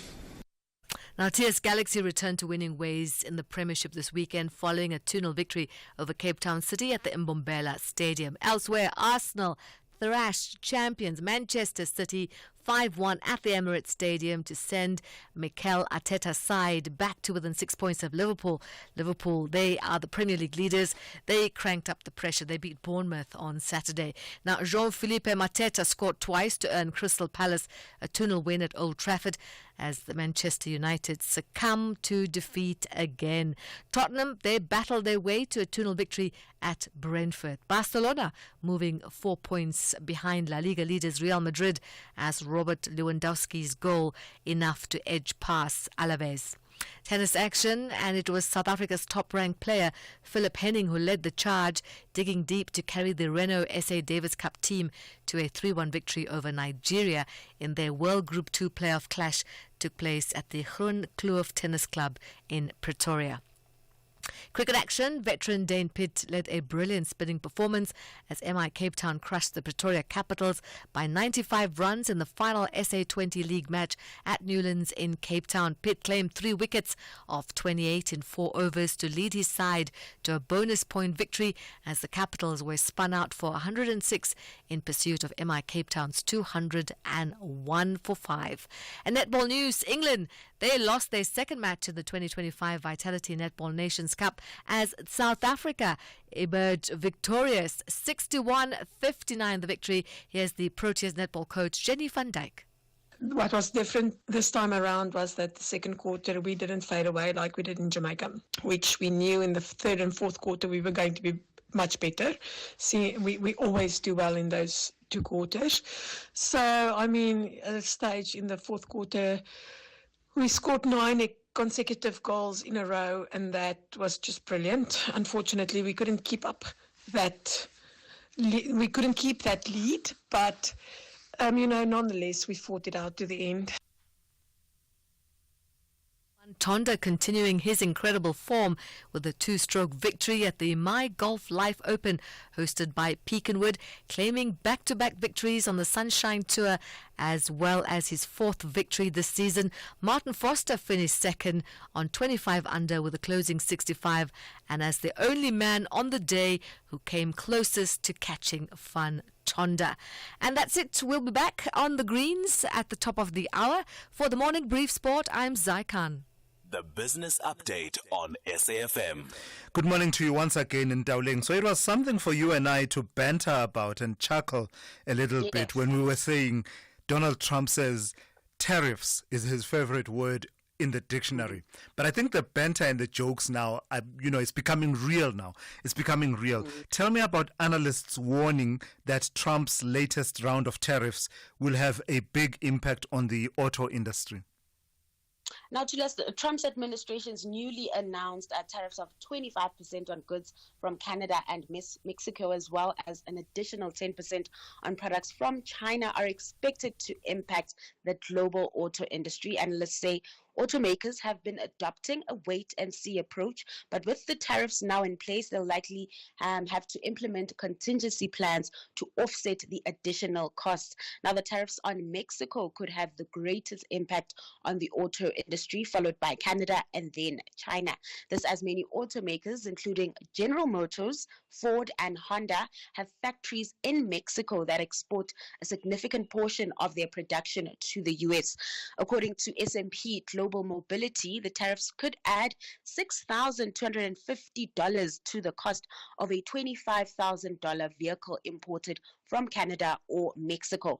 Now, this increased cost could be passed on to consumers, potentially reducing demand. Now, some automakers that are more exposed to, automakers are more exposed to tariff risk than others. The most vulnerable companies include VW, with 43% of its U.S. sales coming from Mexico. 27% of Nissan's U.S. sales come from the South American country, and Stellantis gets 23% of its American purchases from Mexico.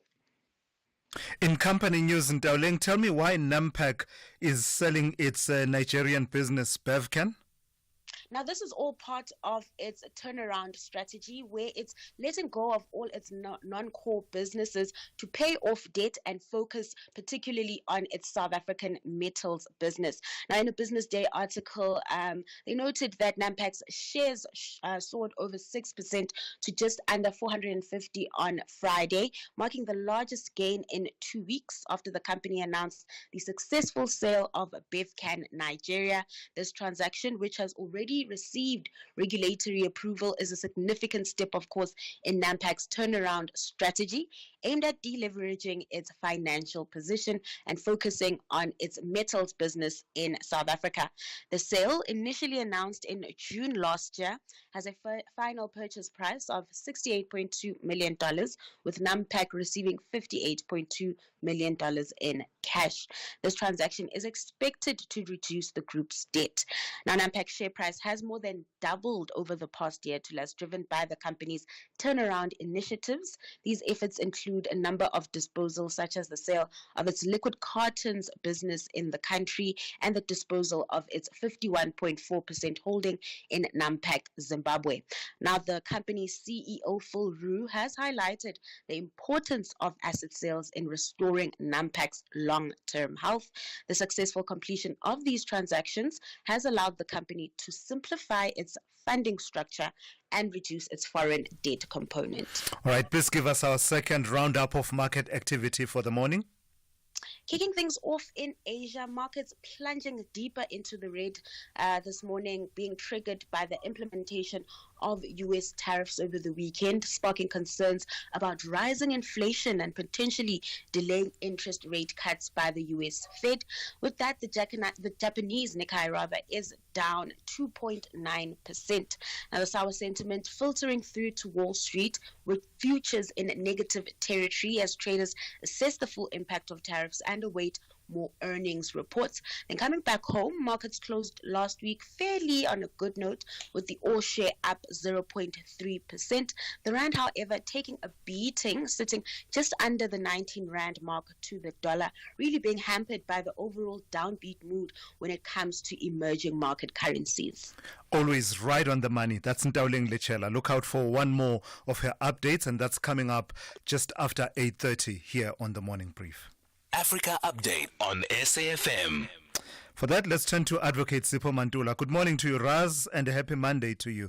We start with the extraordinary summit of SADC, and that took place in Zimbabwe. Tell me a bit more about what came out of that meeting. Refreshing morning to us and jump off to the listeners. Indeed, to us, what we have picked up in Zimbabwe, the declaration of the extraordinary summit, almost 20 paragraphs, that touched on the issue of the support that the member states will give to DRC Congo. But also remember, they have agreed on the meeting of minds between the East Africa community and SADC agently. They have acknowledged also the role of Madagascar to assist with the pulling out of some of the soldiers who were injured in the Eastern DRC. They've also raised the issue of the Rwanda's role, to say, there is a need to engage on those aspects. As we were even touching on the numbers of people who have died, we see over this weekend also people who are slowly going back to their places, to their homes, since they have run away from the capital city of Goma. And as you have said, those numbers, 700, are still what you can say estimates so far of people who have lost their lives since a week ago. Crisis between M23 and the Congolese army, and the crossfire of the SADC mission that is in the DRC. So we'll wait and see to us whether will this meeting of minds happen, because they have said it should be agently this meeting between East Africa community as well as SADC. Yeah, and of course I did see the response from Rwanda to that declaration that came out of the meeting of SADC heads of state, not impressed with many aspects of that declaration. But as important as the story about who was present in Zimbabwe for that SADC summit has been, it's also been an important story, at least domestically in Zambia, for who was not present. President H.H. Hakainde Hichilema not attending that summit, and that's not playing out well at home. Absolutely, Tulas. And this comes from Henry Kalaba, who is saying that this was a diplomatic blunder.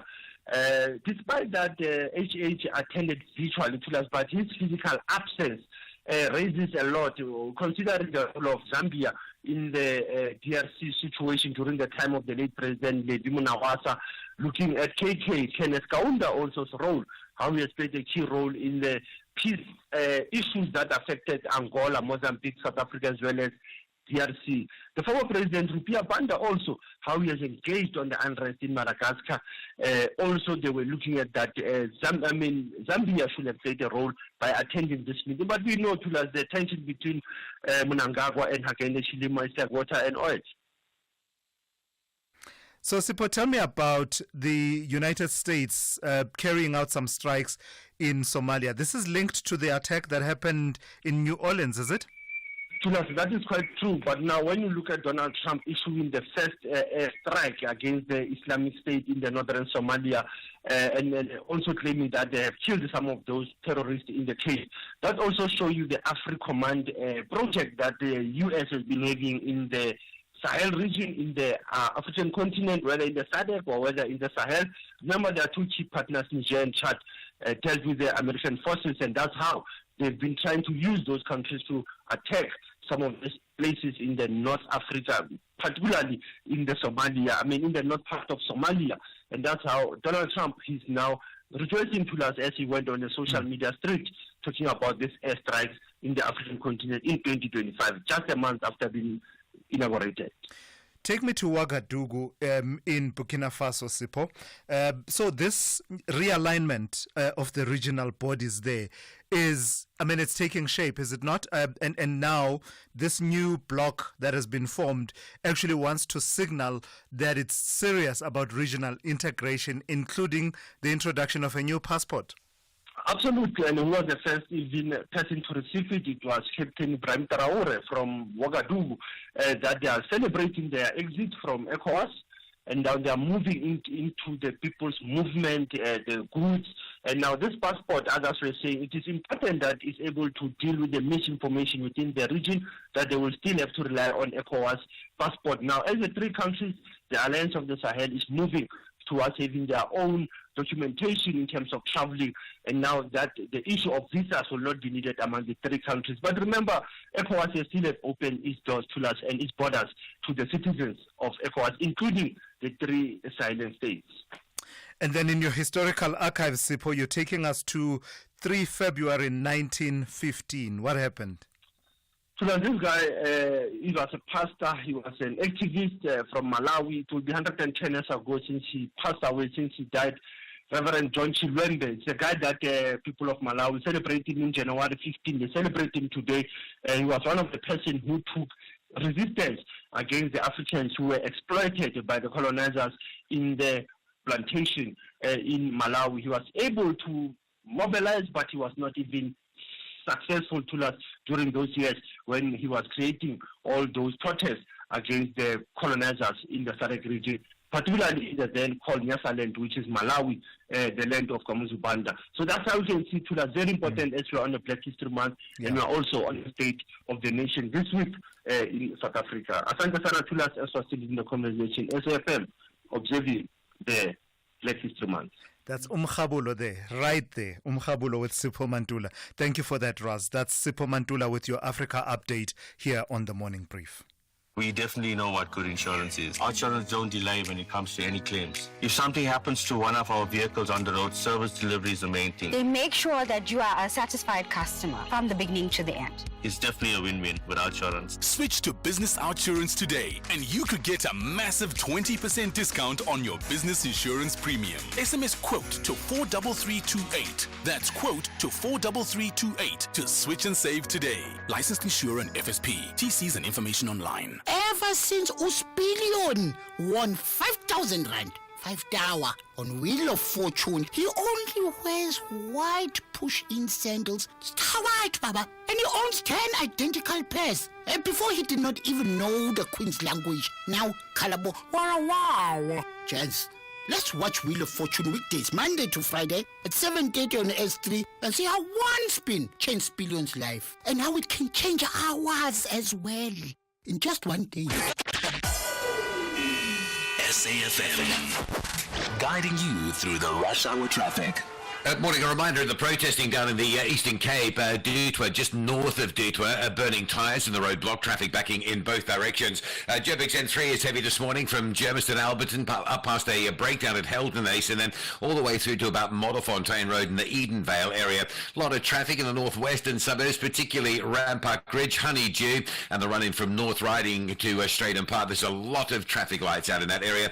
Lights are also out this morning along Winnie Mandela, down at Matty and Hurlingham. So you'll queue not only on Winnie Mandela from Bryanston High School, but Peter Place and the Republic Roads coming out of that side of Branston, Randburg side. Heavy getting across into that traffic on Winnie Mandela, and long queues coming in from Kyalami on the main road through Lone Hill down to Machalisak. Lights are down again, Witkoppen and Main, and that's a big backlog. A bit of drama unfolding if you're on your way from Pretoria down to Joburg. Crash scenes on the N1 South at Olifantsfontein and before Buccleuch. It's heavy. You'll pick up traffic from about Borta Avenue in Centurion, and you stay in that traffic right through until that Buccleuch interchange territory. Durban this morning, the M4, the southern freeway is quite heavy from Umbilo Kongela going inbound, northbound on the Ruth First and southbound, in fact, towards Virginia Airport. Lots of traffic jamming up through there as well. Cape Town, the N1 into town, we've been tracking some very heavy back to work Monday volumes. The N1's under pressure really from sort of Kryfontein right through to the city centre, and quite a big crash on Borchard's Quarry, N2 inbound at Borchard's Quarry, and that's the explanation for the heavy traffic on the N2 inbound from Khayelitsha. In fact, everything around Cape Town is pretty slow, including the N7, both ways around that Bosmanstown exit. Rob Byrne, SAFM Traffic. With Ford's Blue Sky offers, get a new Ranger XL from just $5,899 per month, including our optional service plan. 10% deposit, prime less 4.75%, 40% residual. Visit your trusted Ford dealer today for Blue Sky offers, where our Ford family guarantee comes standard. Limited time offer while stocks last. T&Cs apply. Whether it is a CCMA referral, problems with a mechanic, or unfair blacklisting, clientele legal plans are affordable, and you receive up to 670,000 rands worth of legal services per year.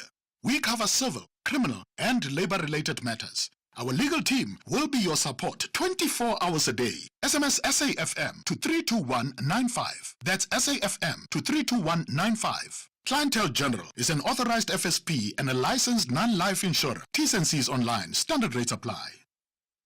Action is getting tougher in the second half of the league. The Folks want to ease off pressure with a win, but the Eagles aim to fly with 3 points to remain in the top 5. This is the Bundesliga. Football as it's meant to be. Catch Borussia Mönchengladbach FC versus Eintracht Frankfurt FC on Saturday, 8 February at 7:30 p.m. live on SABC Sport on TTT Channel 4. Also available everywhere for everyone, always on SABC Plus and SABCSport.com. Proudly brought to you by SABC Sport. For the love of the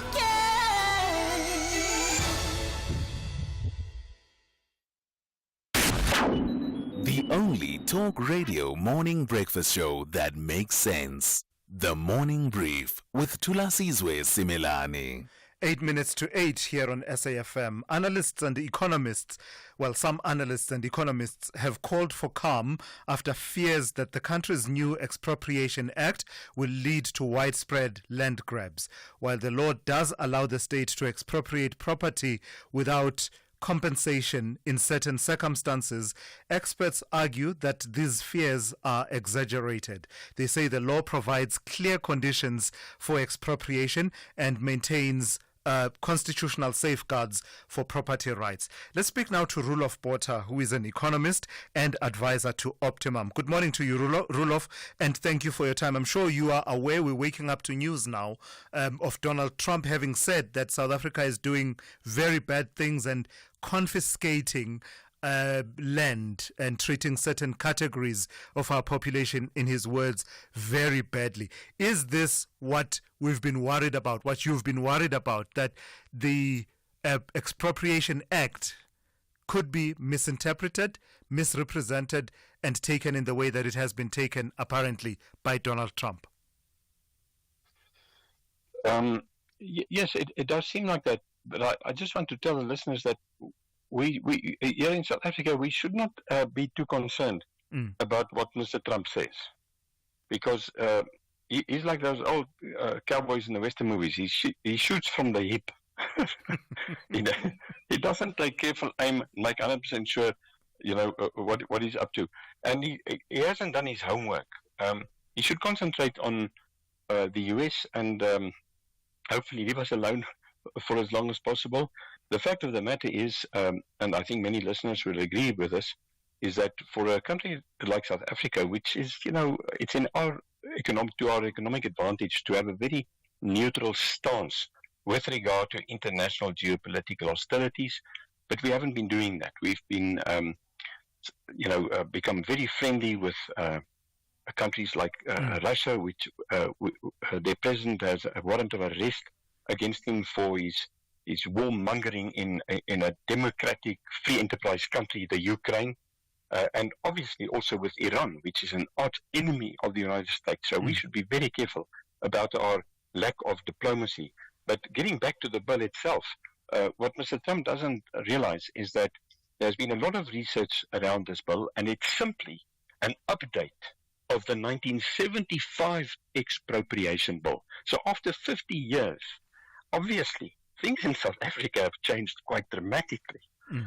We have become a democracy, and we are on the threshold, hopefully, of a new phase of infrastructure development, and hopefully also fixing the stuff that that was not maintained well. State capture cost this economy, in terms of research done by 3 different sets of researchers, between 2 and 3 trillion rand in lost GDP. It was a terrible thing that happened to us. But now we need to start fixing some roads, upgrade the harbors. This is going to take infrastructure development, and that is why the Minister of Public Works and Infrastructure, that is the person that has to ultimately decide on where this new road or this new off-ramp has to be built, and if they have to expropriate that land. It's very clear. There will be negotiations with the landowner to determine the market value and with full compensation. But if that owner is a third-generation absentee landlord living in Australia who doesn't give a stuff about South Africa, and he refuses to accept a reasonable offer, only in those circumstances, and after the courts have deliberated on this, will there be any issue about no compensation. So quite frankly, I agree with the researchers at AGBIS, the Agricultural Business Chamber, that we don't have anything to fear at this point in time. Where do you think the fear is coming from, Roelof? Do you believe that there's a deliberate hyping up of the impacts, the use of words and phrases such as widespread land grabs, when you are talking about an expropriation act that has to do with infrastructure, expropriating within the confines of the laws with the checks and balances of the courts and the likes? It suggests to me that there's a deliberate political messaging that says you have a lot to be fearful about. These ANC commies are at it. I agree with you 100%. Social media, as we all know, can be useful from time to time. If you want to warn somebody about the pothole, you know that person is going to drive the same road as you, and you've seen a horrible pothole, especially after the rains. It can be very useful, obviously, but it can also be poison, in the sense that anybody can spread information which is not based on truth. I will take anybody a side bet that in the next 10 years, there will be no single case of land expropriation without compensation in this country. This law, this expropriation law, has got absolutely nothing to do with the clamor by some radical political parties in the past for land grabs, etc., as we've seen also demonstrated to some extent. But this is a different type of bill, and our government is committed to free enterprise democracy. And very importantly, for the listeners' sake, I just want to remind them that Section 25(3) of our Constitution supersedes any other law with regard to a land restitution. And whereas land restitution is necessary, the government is sitting with literally millions of hectares of arable land, which it has not redistributed because it doesn't have the administrative capacity to do that. We've seen what's happened to South Africa's infrastructure. So now, with a bit of luck, with the government of national unity, with the infusion of people from a political party that knows how to run a province and knows how to run municipalities, we will see progress in the years ahead, but we don't have to worry about this poll. Lastly, Rulof, demystify to the extent that it needs demystifying the concept of instances where compensation, reasonable compensation, fair and reasonable compensation can be calculated as nil.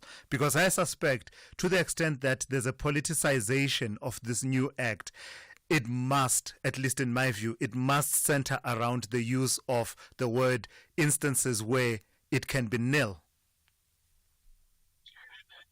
You see, it's standing there now on paper, black and white, or yes, even on your computer screen. It doesn't have to be on paper, but it's there, black and white. You can use another color, I suppose, like blue. But the fact of the matter is that this has never been tested. This is a brand new bill, so we're going to have to wait and see. And it may be a long wait because the government hasn't built a lot of roads or new railway lines or new harbours or expanded harbours in the last 20, 30 years. So let's wait until there is an off-ramp that needs to be built. And let's see whether the owner of that land, and it may be also obviously a very small portion of the land, designed just for the purpose of the off-ramp. Let's see what happens with the discussion around, okay, what is this land actually worth? But the law is very clear that the owner of the land must not be placed in a worse position than he or she, before the event. So quite frankly, the null compensation is there for absolutely, very, very, I would like to say, strange circumstances where this person may be a candidate for observation at Weskoppies, which is a place for the very, very, very nervous. All right, Rulof, I've got to thank you for your time and your insights. That's Rulof Porter there, who is an economist and advisor to Optimum. Let's check in now with Ann Musa with the latest news. Outsurance will go out of their way to try and save you money on your car insurance. If they can't, ask for 500 Rand. SMS out to 30760. Now that's good news.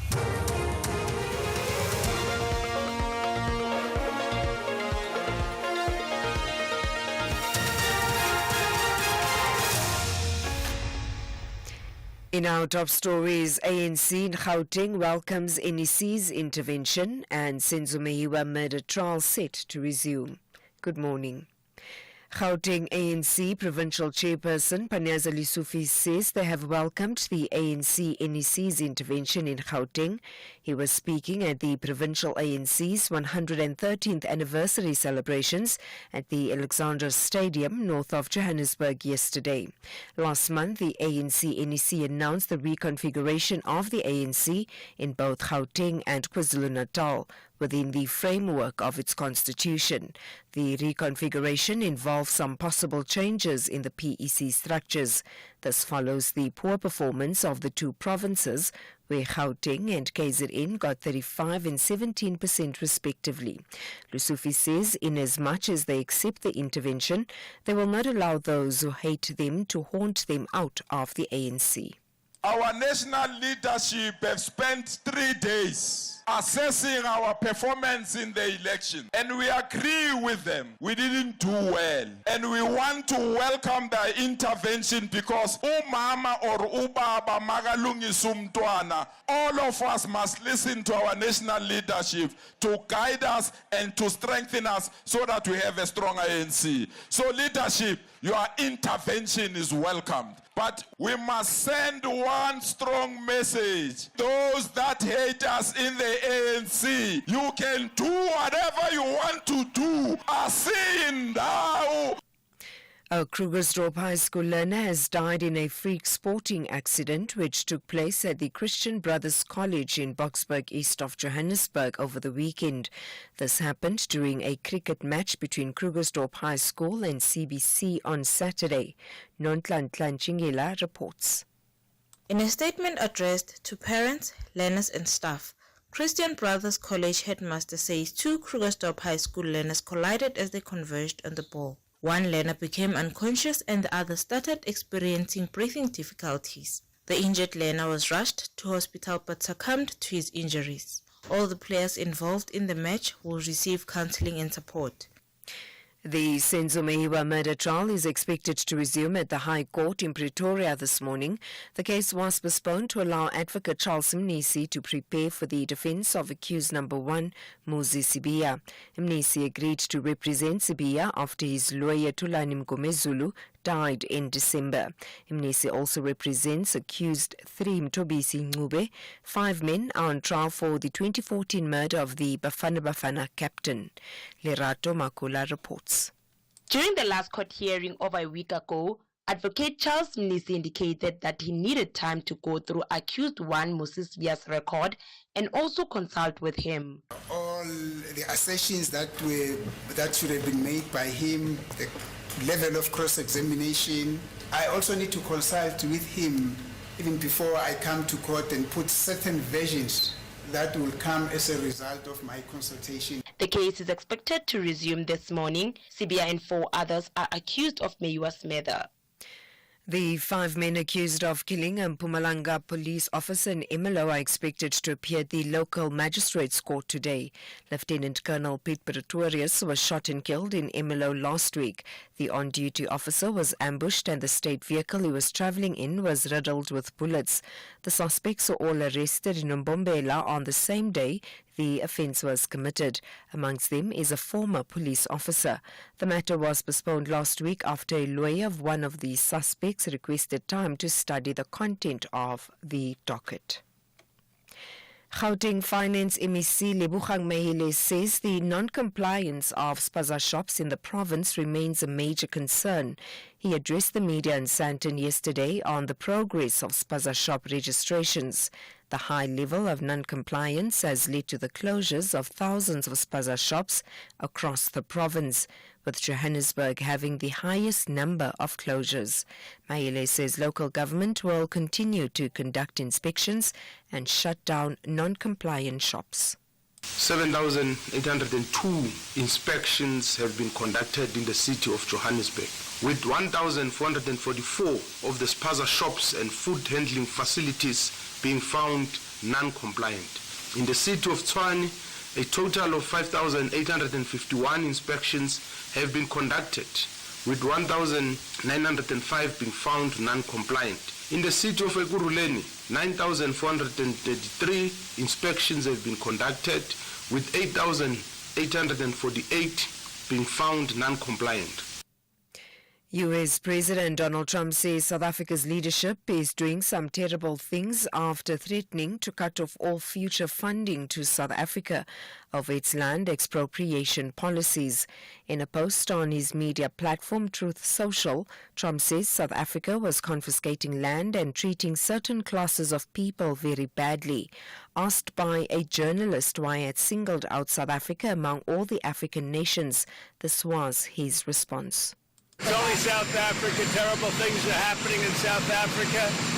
The leadership is doing some terrible things, horrible things. So that's under investigation right now. We'll make a determination. And until such time as we find out what South Africa is doing, they're taking away land, they're confiscating land, and actually they're doing things that are perhaps far worse than that. Recapping the top story, Gauteng ANC Provincial Chairperson Panyaza Lesufi says they've welcomed the ANC NEC's intervention in Gauteng. For SAFM News, I am Anne Musa.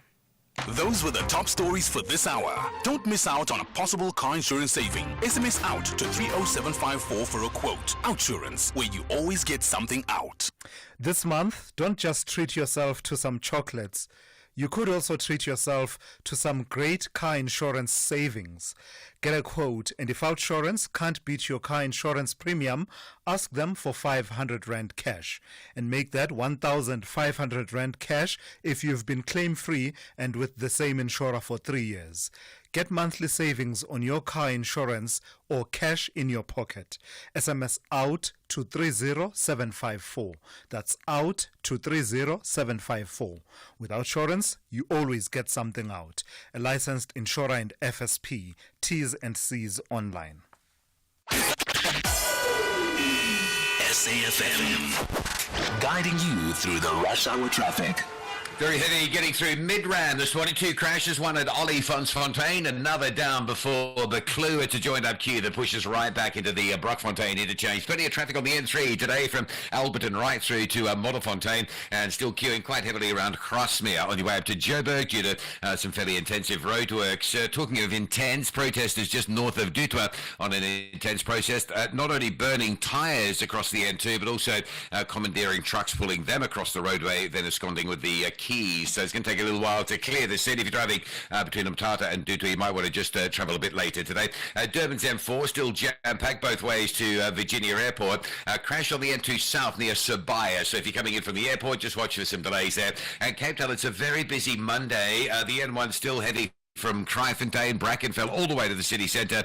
M5 is at around Ottery. The N2 inbound, literally standing from Baden-Powell right through to about the airport exit. Rob Byrne, SAFM Traffic. A very good morning to you. In your SAFM sports headlines, it's cricket.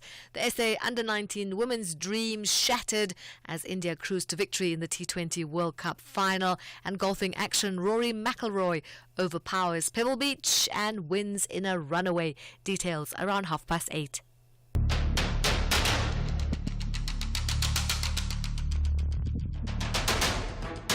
The Morning Brief with Thulasizwe Simelane.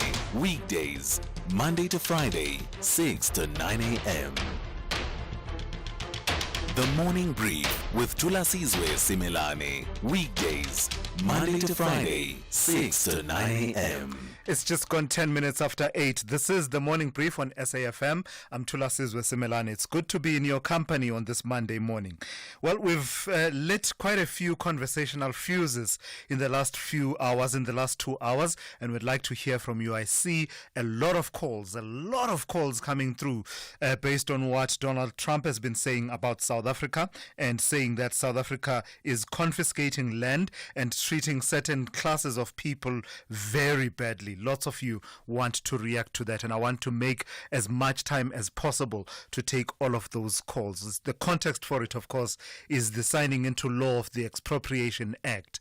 And one of the things that, I can highly recommend, pick up the Expropriation Act, read it for yourself, and look out specifically for what it says is the relationship between the Expropriation Act and Section 25 of our Constitution. Reflect on the history of South Africa as far as Section 25 of the Constitution is concerned, our fidelity thereto since we adopted the Constitution. Reflect on the history of this country as far as the role of our courts is concerned to regulate any conduct by the state, and then read the clause that has to do with instances where the compensation, fair and reasonable compensation, can be adjudged to be nil, zero. Also, read it with the looking out specifically for the processes to be followed when an expropriation is to happen, and read the expropriation contemplated in that act and relate it to, the laws that specifically govern land reform in this country. You will see for yourself that this is a piece of legislation that has to do with land, not just land, yes, but not just land, property, expropriation under specific circumstances in the public interest and for a public purpose. And it importantly, and this is my final say on this, it's not new. This is not new. This is not something new that is being introduced. As you have heard over and over again, it replaces the Expropriation Act that has been there since 1975 and introduces certain of those elements. Whether or not you will agree then, whether that amounts to confiscating land, I'll leave it to you to make up your mind. But I'm keen to hear from you. All of these calls lined up. This is the third hour of the Morning Brief. This is SAFM. We are leading the conversations that move us. Whether you're having a early, snoozy, tantrumy, chill, frustrating, or jokey morning.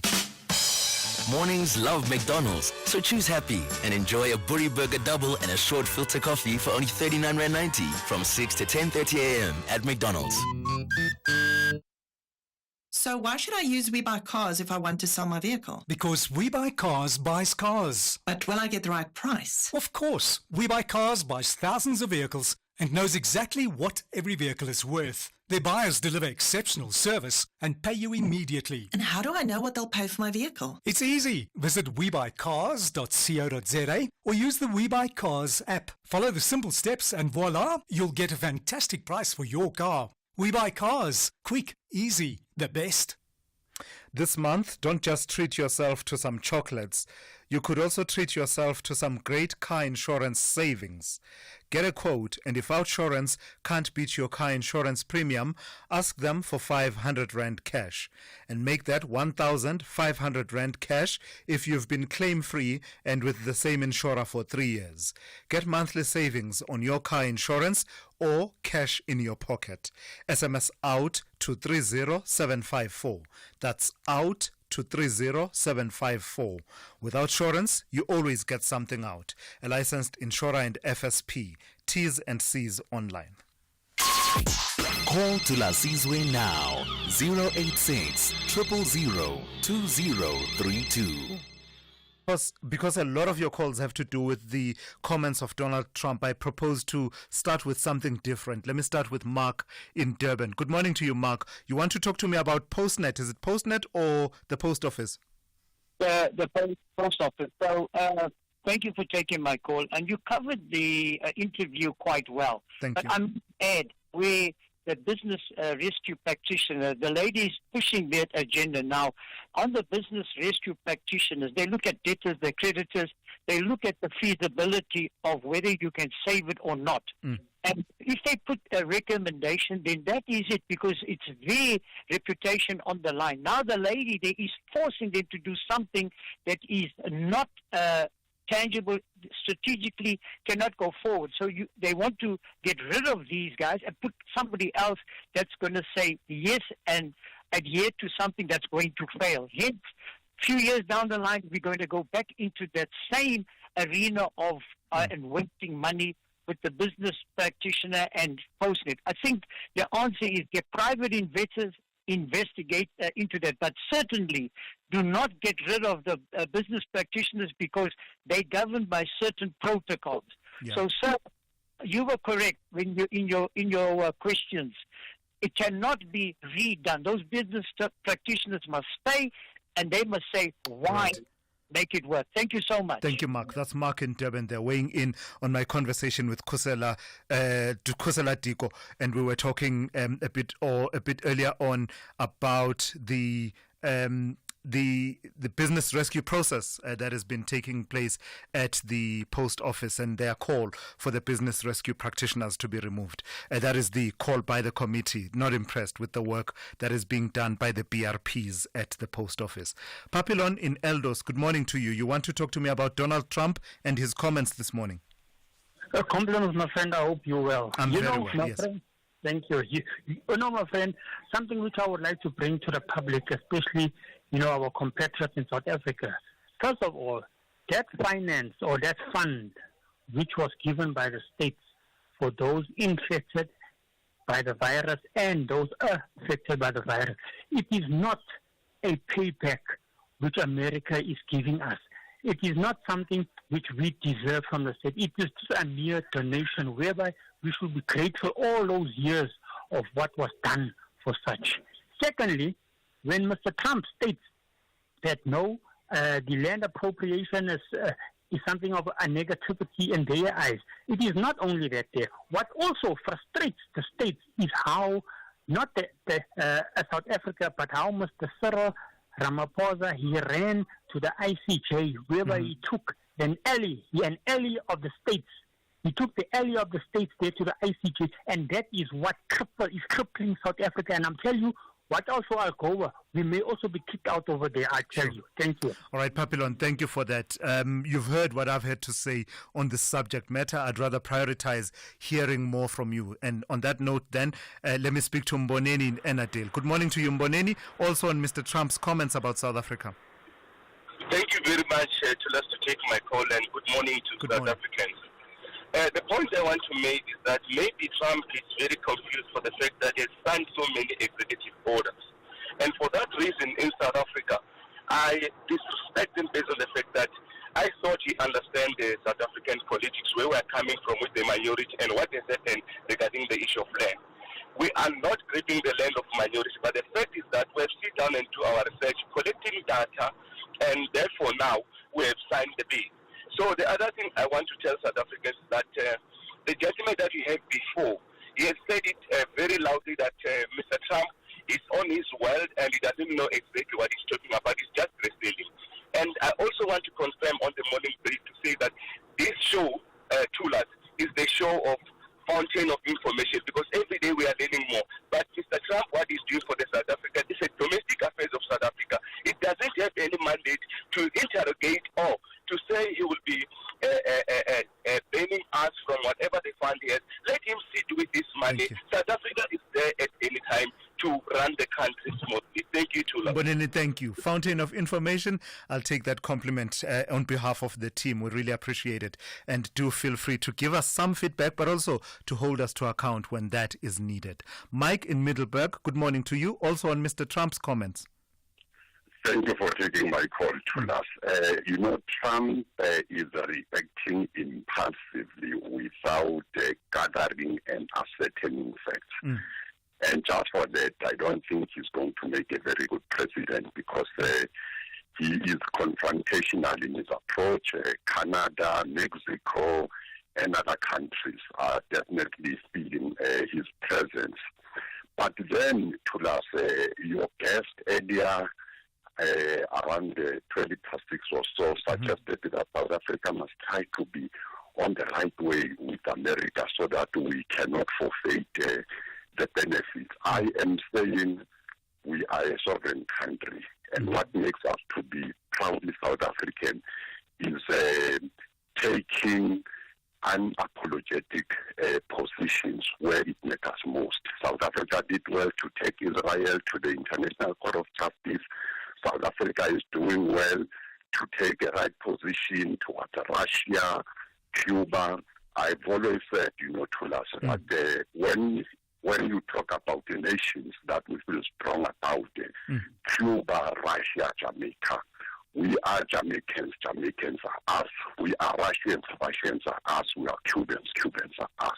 Thank you. All right, Mike, thank you for that. And this is what I love about this conversation. The way it's flowing, one person will put up one position, and you will almost guaranteed find someone who holds a counter view and a counterpoint. And that's how we are leading the conversations that move us. Stand by. I'll take more of your calls in just a moment.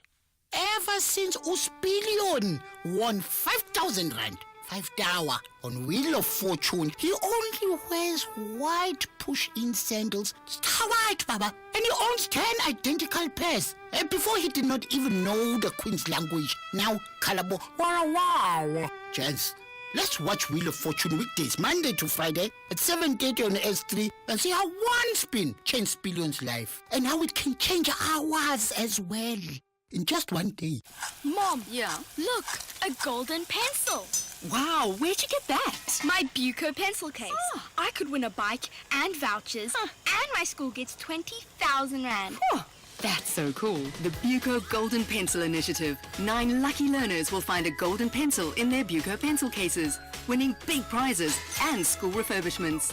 Buco, building communities one golden moment at a time. Begin with Buco. Buco. Whether it is a CCMA referral, problems with a mechanic, or unfair blacklisting, Clientele legal plans are affordable, and you receive up to 670,000 rands worth of legal services per year. We cover civil, criminal, and labor-related matters. Our legal team will be your support 24 hours a day. SMS SAFM to 32195. That's SAFM to 32195. Clientele General is an authorized FSP and a licensed non-life insurer. T's and C's online. Standard rates apply. Call Thulasizwe now. 086 000 2032. Morning Thulas, morning South Africa. I think Donald Trump now it's on steroids. Black people in South Africa, we don't have land. We are starved, we need land, we don't have a place to stay. There are no sanctions against the white people. But when we say, let's appropriate land for public use so that we can access land, we are being sanctioned. Let the South African government prove its leadership now. Major from Kwatem. Major, thank you for that. And interestingly, when I Major, this Expropriation Act, and as I've been saying, is not even the primary instrument for land reform. It's not intended to be. That's not the intention of the Expropriation Act. Yes, it does say that the public interest and for a public purpose may include the country's commitment to land reform. But that's not the route one land reform piece of legislation. This is purely an infrastructure development approach, oriented piece of legislation that says when you want to expand the Gautrain westwards or, southwards, and you want to have access to this, these are the steps you need to take to be able to expropriate not just land, property. Not just land, property. Morning, Bratulas and SFM listeners. It's Sonti here in the Eastern Cape. I think in the past weeks, you had GCIS on radio, and you did say to them, they've got a lot of work to do around this thing in terms of communicating this expropriation bill. Secondly, we must not forget, this is what Trump did in his last term. The last time he was talking about farmers being killed in South Africa, so he's continuing in that. What did we expect? Yeah, got you. Thank you for that, Sonti. And I did say I remember that conversation. It's always been my view that part of the big battle for our government in its outward approach, communicating the decisions we've taken, particularly this Expropriation Act, is going to be a PR and a communication battle. You need to go big and ensure that you explain and even over-explain yourself and the supremacy of our Constitution and the likes. You should be taking that message to the world so that when people make decisions, they make those decisions knowing the exact facts. All right, let's take a call from Vincent in Midrand. Good morning to you, Vincent. Hi, Tulas. How are you? Very well. How are you? I'm good. I think the person that you interviewed earlier on that really explained what's happening with expropriation of land, it has put it right, first and foremost. And I think we should encourage more of that conversation to come out so that it's as clear as it is. But then my second part is that, remember, Elon Musk is our boy. And Elon Musk is in the ranks with Donald Trump. But his opinion about what's happening in our country counts the most. So it's my view that Elon Musk could have shared with Donald Trump on the table to say, no, I don't like this about my country. And Donald Trump normally picks up issues at that level. So now what we need to be doing as a country perhaps is to engage much more differently with our fellow South Africans, with other different, because when Donald Trump speaks about another grouping, he's clearly touching the lines of perhaps white and blacks. Yeah. But then Elon Musk being one of the number one in his cards, and he's our boy, therefore Donald Trump is thinking he might be saying something valuable and close to his heart. Yeah. Perhaps we need to engage with all other South Africans about South Africa and what we really mean about this expropriation. Thank you so much for that, Vincent. A crucial point to always take on board the concerns of all South Africans, right? And explain and over-explain, as I've been saying. Thank you for that. Maputle in Tshwane, good morning. You also want to talk about Donald Trump this morning. Good morning, Thulas. First time calling you. Where have you been? We've been waiting for you. Please go ahead. Okay, the story of Donald Trump, the previous caller is Elon Musk is our boy. No, Elon Musk is not our boy. He's doing things that are, he's putting chips on the people's brains. That cannot be correct. But let me get to the Trump story. Hey, wait. No. What do you mean he's putting chips in people's brains? You can Google this company. This company is called Neuralink. Neuralink. They're putting brain chips in people's brains. So that's what I don't know what is the reason, but they're doing it. All right, I'll check it out. Let me not waste your time. Please go ahead with the point you want to make. On the Trump story, this expropriation without the compensation, bill that was passed by the President Ramaphosa, I think that one is going to cause a lot of chaos in South Africa. We know next door, up north there in Zimbabwe, was chaos when the land was taken from wild hens into black hens. Now the question is, why is this thing happening now? To us, we all know we got Agenda 2030, which is fast approaching 5 years from now. Now, what these people are doing, we have these people who are called the elite, the 1% who rule the entire world. Now, Trump happens to be the front man, Elon Musk as well. So what they are doing is they're going to create chaos for all of us here in South Africa. The country becomes ungovernable. Thank you, too. All right, thank you for that. That's Maputle in Tshwane. Let me take a call from Lizo in Gqeberha. Good morning to you, Lizo. Also on the issue of Donald Trump. Oh, good morning, Thulasizwe and the listeners of SAFM. Always good programs, good topics that we're discussing. But I think without having to labor on the positivity of South Africans about what we see about Mr. Trump, the bottom line is very simple. We were destined to be punished either way by what we've done right and what we've done wrong. I think first, the ANC government needs to learn. The other point that was made by a positive guy, I think it was Wolf before Neil Diamond. He said we need to guard how we have international relationships and how we comment on matters that are political in the global space. That to me is a great point to take home without having to be arrogant. Yeah. Number two, I think the other speaker before this guy made it clear that Elon Musk probably is whispering in the ears of Mr. Trump. Last, I think, for what it's worth, I work with guys that sometimes are Americans. In fact, they are Americans. They will ask me these things. What is this thing that is going on in your country? Is this true?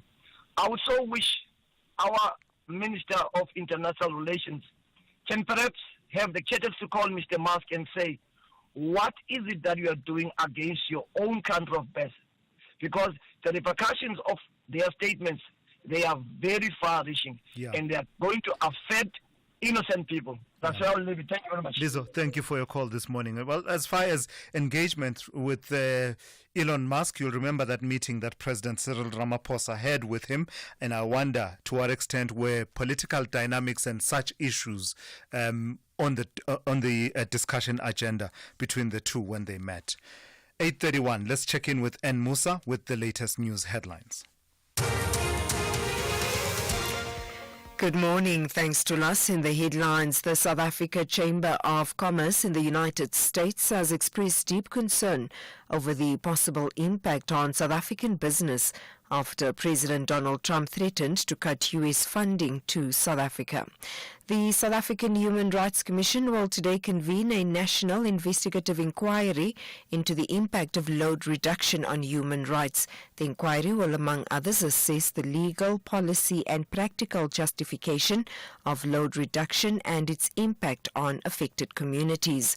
And Gauteng ANC Provincial Chairperson Panyaza Lesufi says they've welcomed the ANC-NEC intervention in Gauteng. I'll have details on these and other stories at 9. SAFM, guiding you through the rush hour traffic. Just a reminder what this morning shows us is Monday in the beginning of the month, right at the beginning of the month, when everyone's been paid and they've been to the filling station, it just is really, really high volumes. And that's what we're looking at this morning. The N1 coming out of Pretoria to Joburg, absolutely jammed from the old Joburg Road right down to the Buccleuch interchange. 2 crashes to work past, but just big volume is the reason primarily for that. The Mike 1 from Mwande right through to about Grayston Drive. There's pressure all the way. The N3, Germiston through to Modelfontein Road in Edenvale still stays really busy, and no traffic lights main and Vic Cobham, which is a real problem when those lights are down, particularly for those that drive in from Kyalami via Lone Hill. Durban crash N3 inbound at Spaghetti Junction. If you're coming in this morning, it's a slow go from around about Pavilion Mall. It is moving a bit better than it was earlier today. Cliffdale just a little bit sluggish. Keep an eye on that before you travel. Check before you travel at Cliffdale. You can get to Shongweni, hit an hour's worth of backlog if you're not careful. Cape Town, very busy there as well. You can really see it on the highways. The N2 full between Khayelitsha and the airport. The N1's at Belleville, right through to the elevated freeway. So bad that even Nelson Mandela Boulevard is backing halfway to the bend. The M3's at Constantia. The M5 still around sort of Kenilworth right up towards Kubo Interchange. Rob Byrne, SAFM Traffic. This is SAFM Sport with Zai Khan. So I decided, Zai, that I'm going to throw a curveball at you. Are you ready? Yes. What is the nickname of the South African under-19 cricket women's team? Something along the lines of Amapogo, Bafana Bafana, Banyana Banyana, Amachita, Amantombazan. What are they called? The under-19s. It surely can't just be the Proteas. No. They put the word baby in front of it. I don't think that Baby helps. Proteas. The baby Proteas. All right, tell me about the baby Proteas then, and their demolition at the hands of India. Oh, Thulas, yeah, it was. Hey, on a global stage as well, which had us brave. That's our baby Proteas, but we were also battered and outclassed. India defending their crown for, I think this was the second time, under-19 ICC Cricket World Cup tournament. India storming there. 9-wicket was their victory in Kuala Lumpur, Malaysia. The baby Proteas had been unbeaten up until the final. They crumbled under India's spin attack, posting just 82 all out. Indian bowler Gongadi Trisha ripping through the Proteas lineup with 3 for 15 before smashing an unbeaten 44 of 33 balls. But it was a painful end to an impressive campaign. Plenty of promise for the future of South Africa, the women's cricket team. Else now, closer to home, MI Cape Town crushed the Pretoria Capitals by 95 runs in the final SA 20 League match at Newlands in Cape Town, claiming a bonus point victory as the Capitals were spun out for 106 in pursuit of Mumbai Indians Cape Town's 201. Here's the Mumbai Indians Cape Town coach, Robin Peterson. We've added a few experienced players to the dressing room, so there's a bit of calm there, a bit more leadership, alongside getting Rashid back. He's been outstanding in the background, just leading the boys, and guys like Rassie, Rex, Dane Pitt, Colin Ingram. I mean, I can speak probably the whole squad. Having Trent here, it's added a lot of stability within that dressing room. So I think that's been the biggest difference, is they want to win, they want to support each other. Let's go to some soccer news. The president of the South African Football Association's Johannesburg branch, Phil Mahodi, says they are having talks with the Football Association Singapore about exchange programs, and he's already thinking ahead about taking players from South Africa to Singapore. I stayed there, for the 7 days. I've seen that, and I've met one of the billionaires, the guy who's owning the team, the Lions. Then he's a businessman, and his vision also was to make sure how does he taps in the broader market. The coach there of that team come from Holland. There's a player that come from Cameroon. And I'm wondering, I was sitting there to say, why can't we have a player there in Singapore coming from South Africa? For the time that I stayed there, can't we grow as South Africa and change the mindset?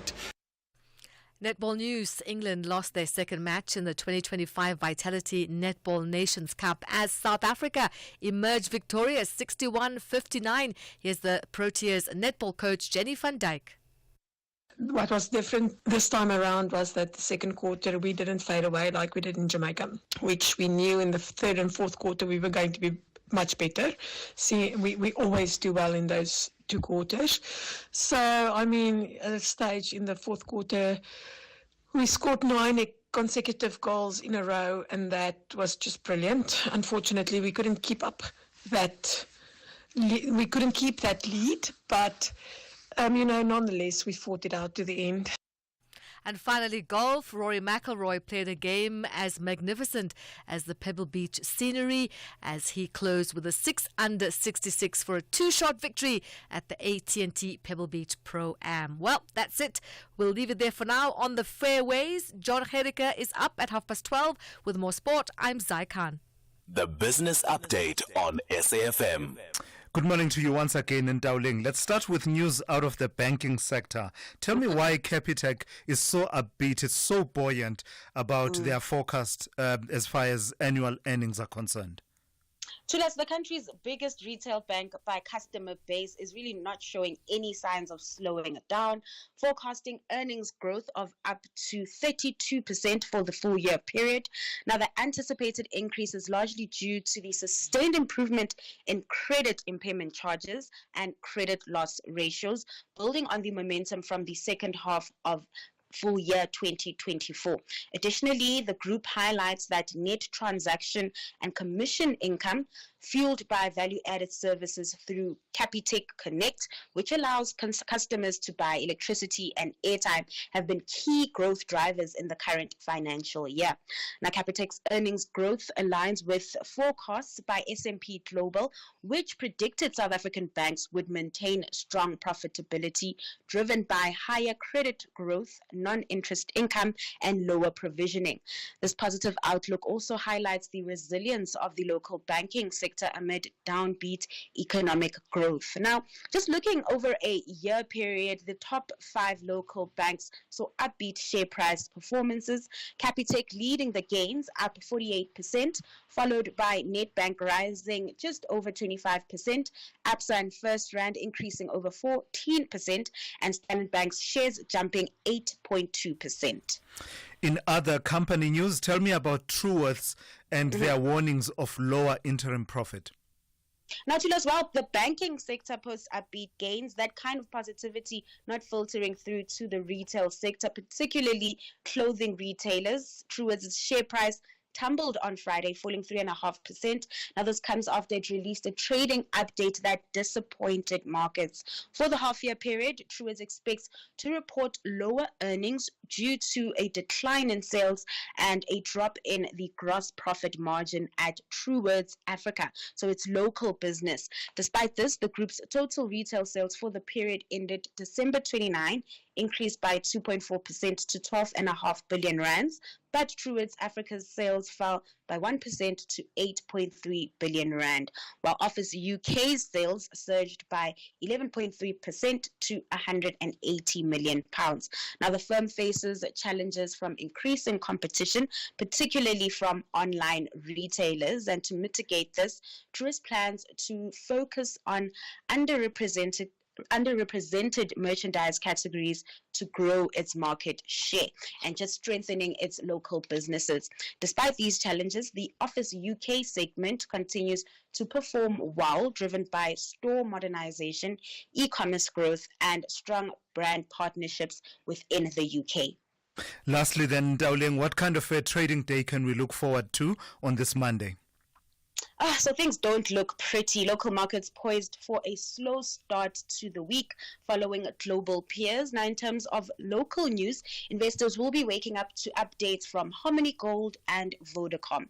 And then over on the currency front, emerging market currencies starting the week on a sour note following Trump's tariffs on EM countries. The rand caught up in the mix, and it's just trading under the 19 rand mark on the back foot, sitting at 18.96 to the dollar.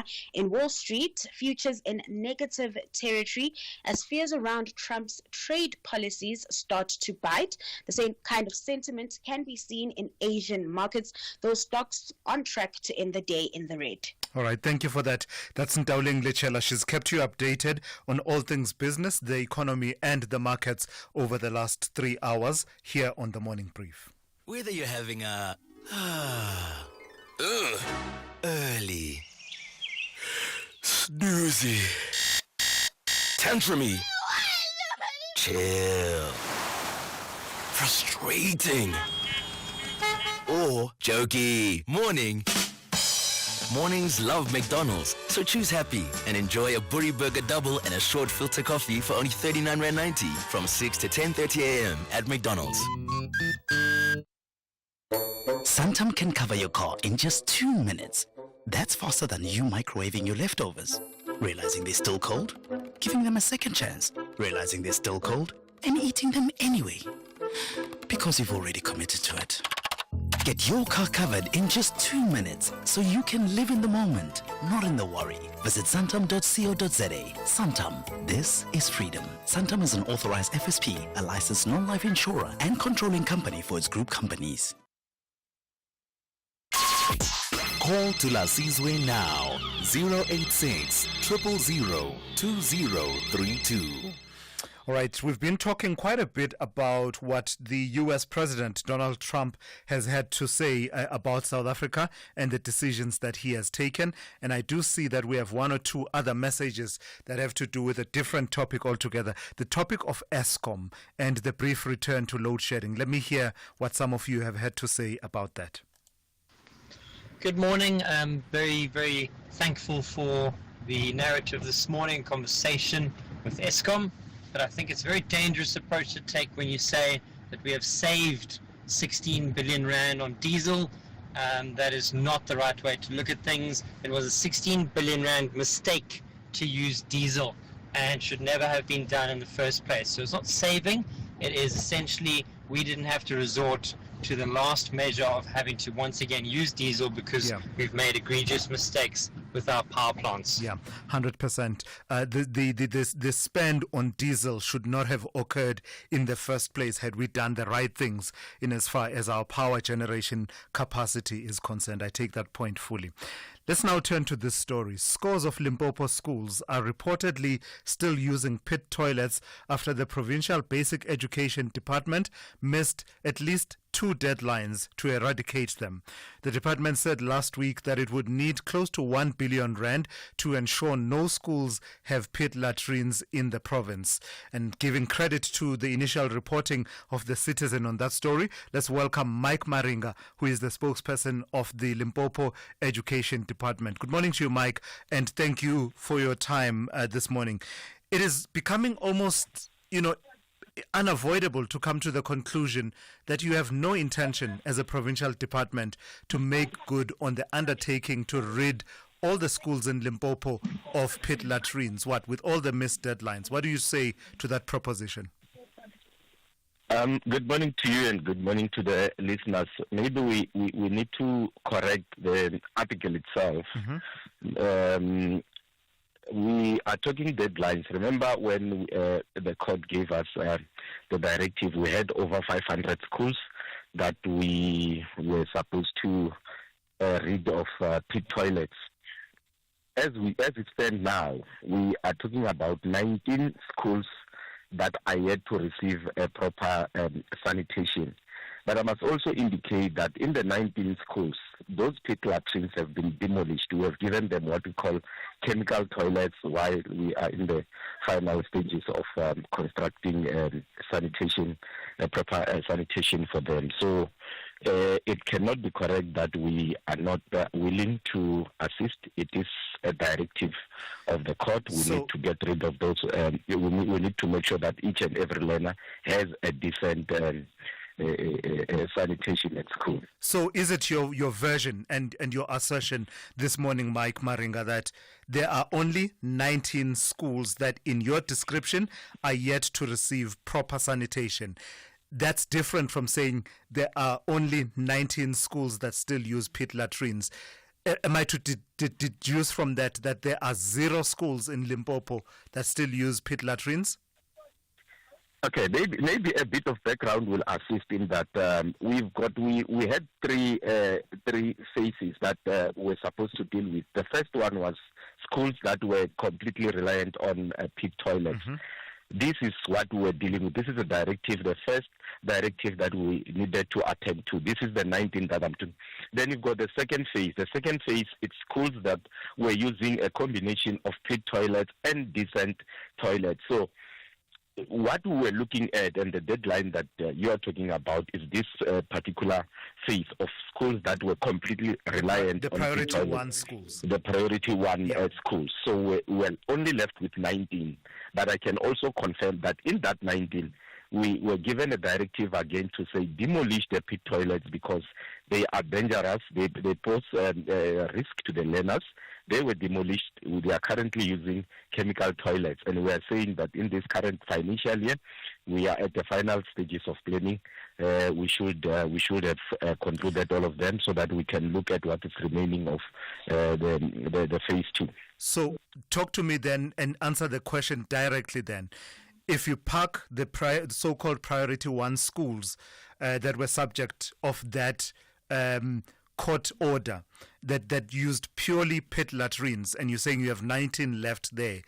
Outside of that 19 that form part of the priority 1 schools, the rest of the schools that were not priority 1, what's the situation there? How many do we still have that still use pit latrines?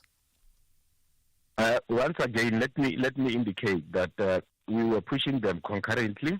I may not have the numbers as of now, but we are pushing them concurrently. What we have done is that we got additional IAs, implementing agents, to come and assist. BBSA is with us. We've got IDT. We've got Mvula Trust, Public Works, Department of Education. We've got our own panels. So we are going all out to ensure that once we finalize with the 19 and the concurrent ones that we are pushing, we are able to at least eradicate all of them in a very short space of time. So we're going all out. Yeah. Sorry, accepting that you may not have the numbers, are we talking many schools outside of the priority 1 still using pit latrines, or are we talking just a few, a matter of just wrapping up? What's the true picture in Limpopo? No, there are not many. The big chunk was on priority 1, which was over 500. Okay. The other ones is just an additional of 2 and 3, and some of them have been attended to because of the enrollment in these schools. Some are gaining more learners, some are dwindling, but those that are gaining more learners, we're able to move in and assist, because some of the situations were of emergency nature. Then we had to come in and assist. So I may not have the number as we speak, but we have pushed. Lastly then, Mike, you will accept that your imaging and messaging around this issue is seriously undercut when you miss your own deadlines. The initial deadline, 1 April 2023, which you set in June 2022, and said you would achieve those milestones by 1 April 2023, then you moved it to 1 April 2024. When you miss deadlines that you set for yourselves, it doesn't look good. It doesn't give a good picture.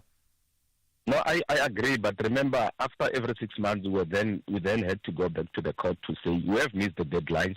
These are the reasons. We have put the reasons before court that hindered us from achieving that we had set for ourselves. And some of the reasons, if not all of them, they were understood by the court, because we're talking things that were beyond our control. When communities are closing the project, there's very little that we can do. We've got service providers who will come in, fail to complete project, and we cannot short-circuit the process. You must take it back to the normal supply chain processes. So we got delayed, yes, but there were compelling reasons, and the court understood. Hence, they've said to us, while you are still dealing with these matters, just get rid of, demolish the mobile toilets, give them an alternative while you sort yourselves out. And that's where we are. All right. Thank you for coming on. That's the spokesperson of the Limpopo Education Department, Mike Maringa.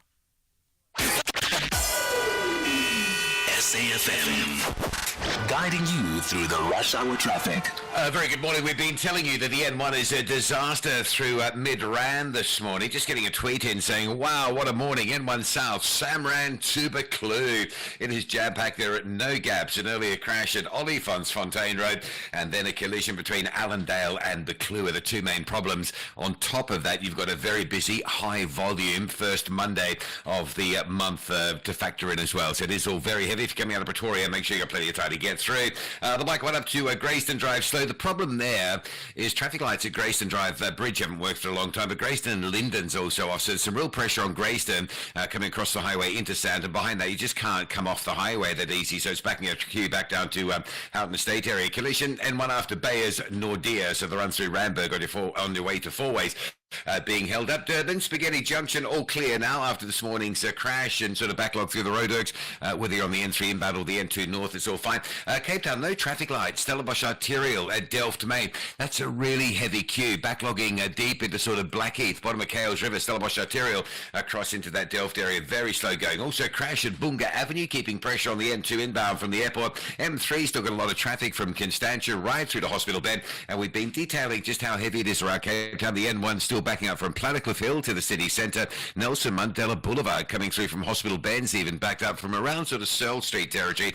Good indication of how much traffic there is. Marine Drive out of Tableview to Milnerton stays heavy, and the N7 Platycliffe to Bosmansdown Road going south stays heavy as well. Rob Byrne, SAFM Traffic.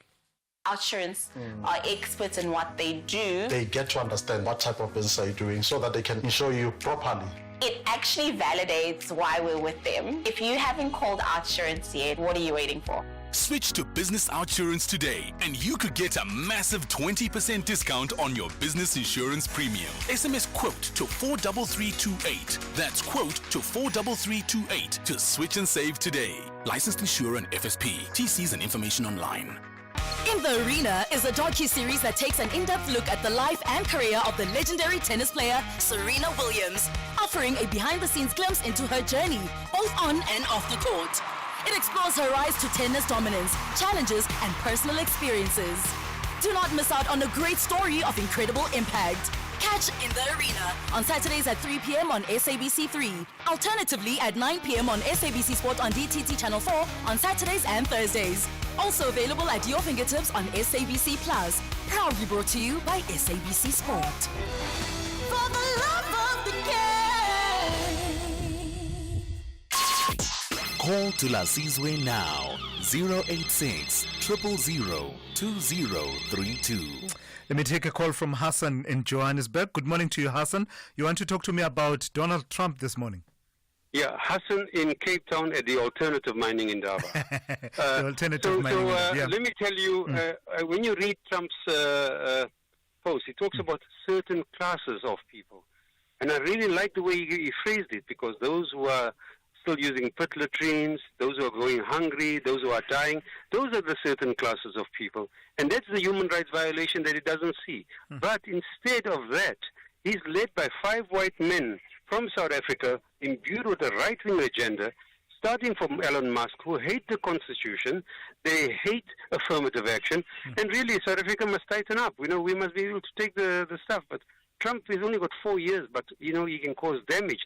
But white South Africans must speak out against these thugs who grew up in our country and spew hate all over the world, emboldening a right-wing movement all over the world. Gotcha. Hassan, short and sharp. Thank you for that. Let's go to Raj in Durban. Good morning. Good morning.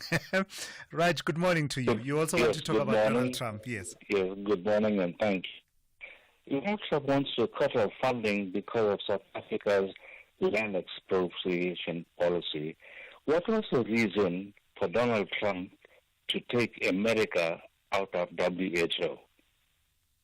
First. And secondly, Zuma's daughter is charged for incitement, and she said the charges against her is aimed at her father. What nonsense is this? Thank you. Over and out. Thank you for that. Over and out, says Raj. Yeah. Thank you for that, Raj, there in Durban, raising 2 different matters that are exercising his mind this morning. Thulas, I want to speak on this question of Donald Trump and his threats. I think that he wants to cut funding. So he must cut funding, South Africa, if the funding dictates that we should be dictated to by him, and in terms of how we do our things here in South Africa. South Africa is a democratic country. So if he thinks that he will threaten us so that he controls South Africa and what it does, he must just cut his funding and then we move on. Sure. It's fine. I wonder, hey? I wonder. And I know we're talking funding, and in the last few days we've been talking quite a bit about the work of PEPFAR, the Presidential Emergency Plan for AIDS Response, that funds some of our programs in our country. But I wonder if it's just limited to funding his threats and his responses. Does it go all the way to including trade regimes between the two countries? AGOA is another one that has been mentioned. Africa Growth and Opportunities Act. It's the whole package, I suppose, is what I'm wondering about. The ease of trade between the two countries, how much we export to the United States and how much they export to us. I wonder the extent to which that would be affected. But I hear the point that you are making about the sovereignty of South Africa and our ability to take decisions on some of our policy decisions. Let me take a call from Salim in Durban. Good morning to you, Salim. Also on Donald Trump. Yes. Good morning, sir. You see, when we're talking about Donald Trump, one must remember they have an agenda. Number one, they don't want to see the progress of our people, particularly the black people. What their plan is, they want to divide Africa. Look at what's happening in Africa. We got South Sudan and North Sudan after they were after oil in Sudan. And now look at what's happening, the war there. Look at Somalia. We got Somalia, they want to put a military base so they can bomb Africa. So they got Somalia and now they got Somaliland. So they win over Somaliland and they put a military base. Now, if you look at DRC, there's war going on because of coal mining. So the whole plan is also South Africa. They are using this because when they take Western Cape, break it up and make it a country on its own. Wow. So therefore, that is the plan. So Donald Trump is one of the people that plan. If Donald Trump really wants to see bad things happening, he must go and see it in Palestine. Look at what's happening in Palestine. Yeah. That's where the bad things are happening. All right. Salim, thank you for that. What an ominous scenario that you paint there and a hypothesis around the Western Cape. Let me take a quick and final voice note before we go. At how Trump had to get these ideas. You will remember that it is the right-white racist of this country who wrote to the President of the United States and making these false accusations. So we too need to challenge those who claim to be South African, who are spreading these lies. Yeah, I think it goes back to what I was saying, that in the end it might become a battle of who communicates the actual position better, right? There's a lot of advocacy for various things, and sometimes it is international. The key responsibility, as perhaps as my parting shot, is we need to communicate better. We need to take on board, as well as one of the callers said, take on board the concerns of those in South Africa that may be feeling concerned. Explain and re-explain and emphasize and re-emphasize the supremacy of our constitution, and that we're not cutting it up into pieces and chucking it in the bin. And that's how we come to the end of today's edition of the Morning Brief. Thank you for listening and thank you for your engagement. The Talking Point with Kathy Moshlahlana is up next here on SAFM after the news.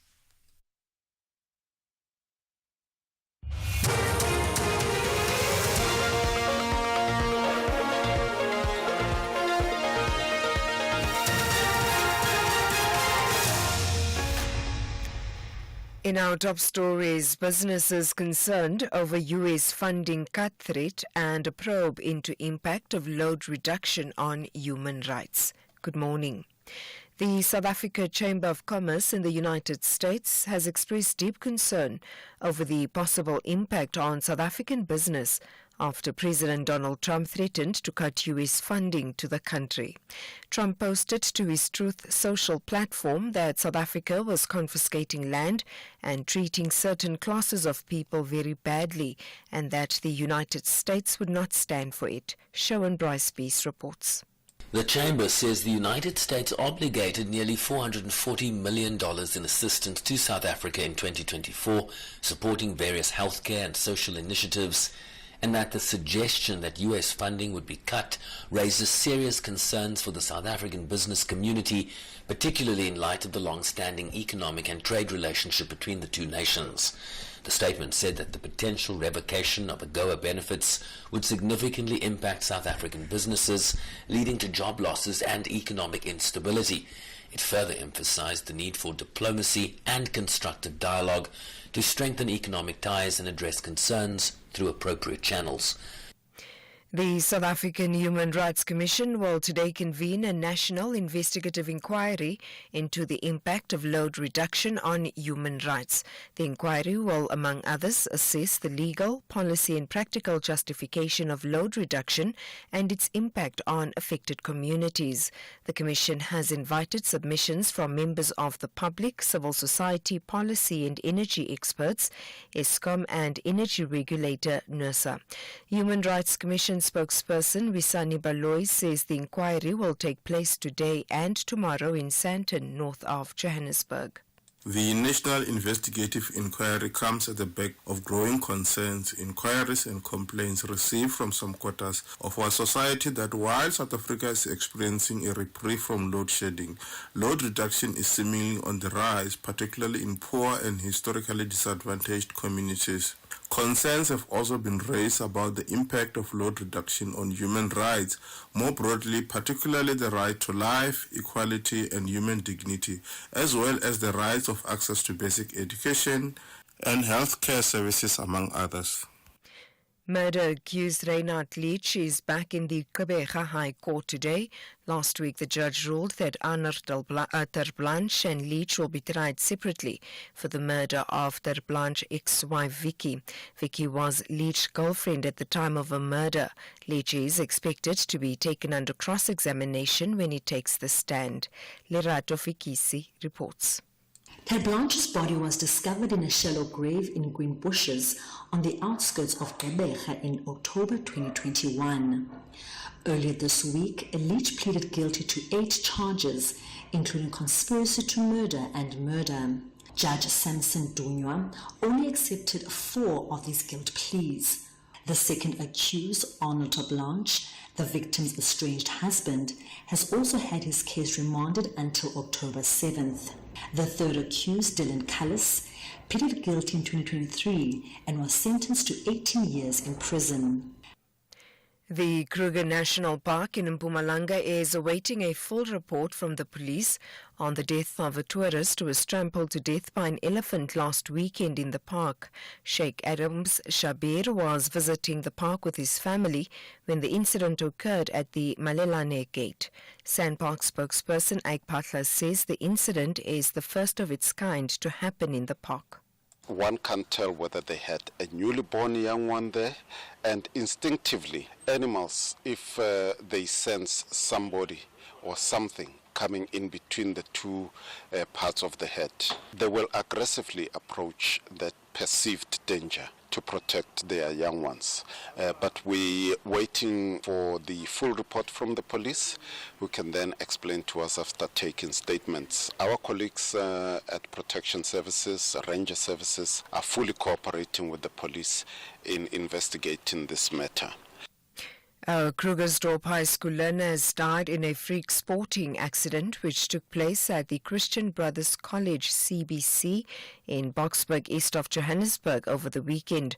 This happened during a cricket match between Krugersdorp High School and CBC on Saturday.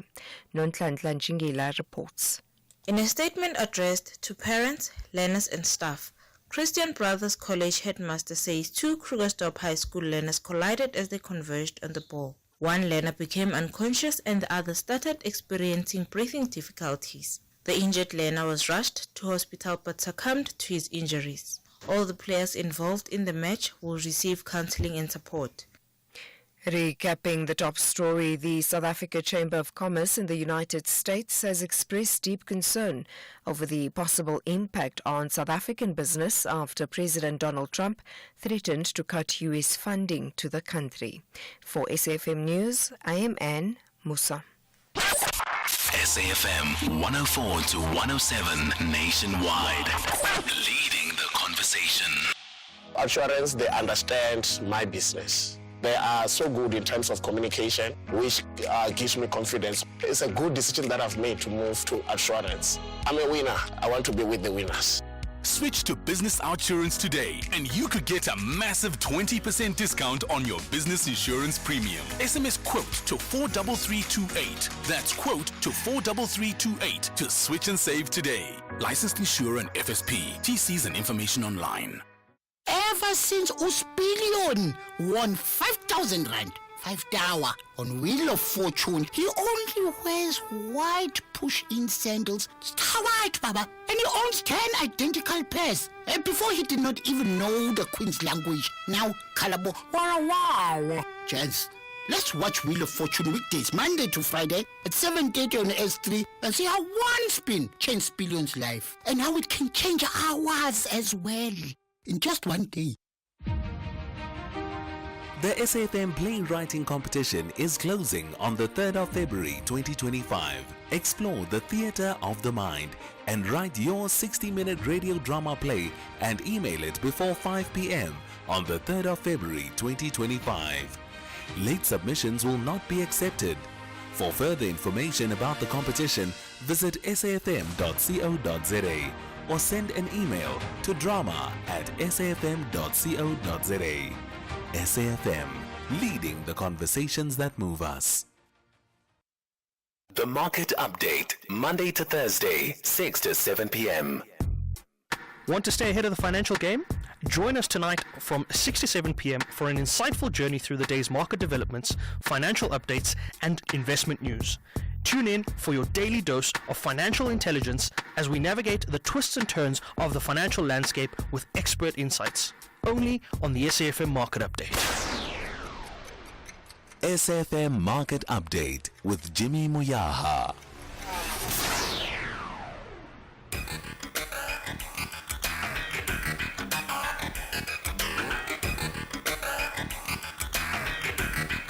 The Talking Point with Kathy Motlatlana. Weekdays, 9 a.m. till midday.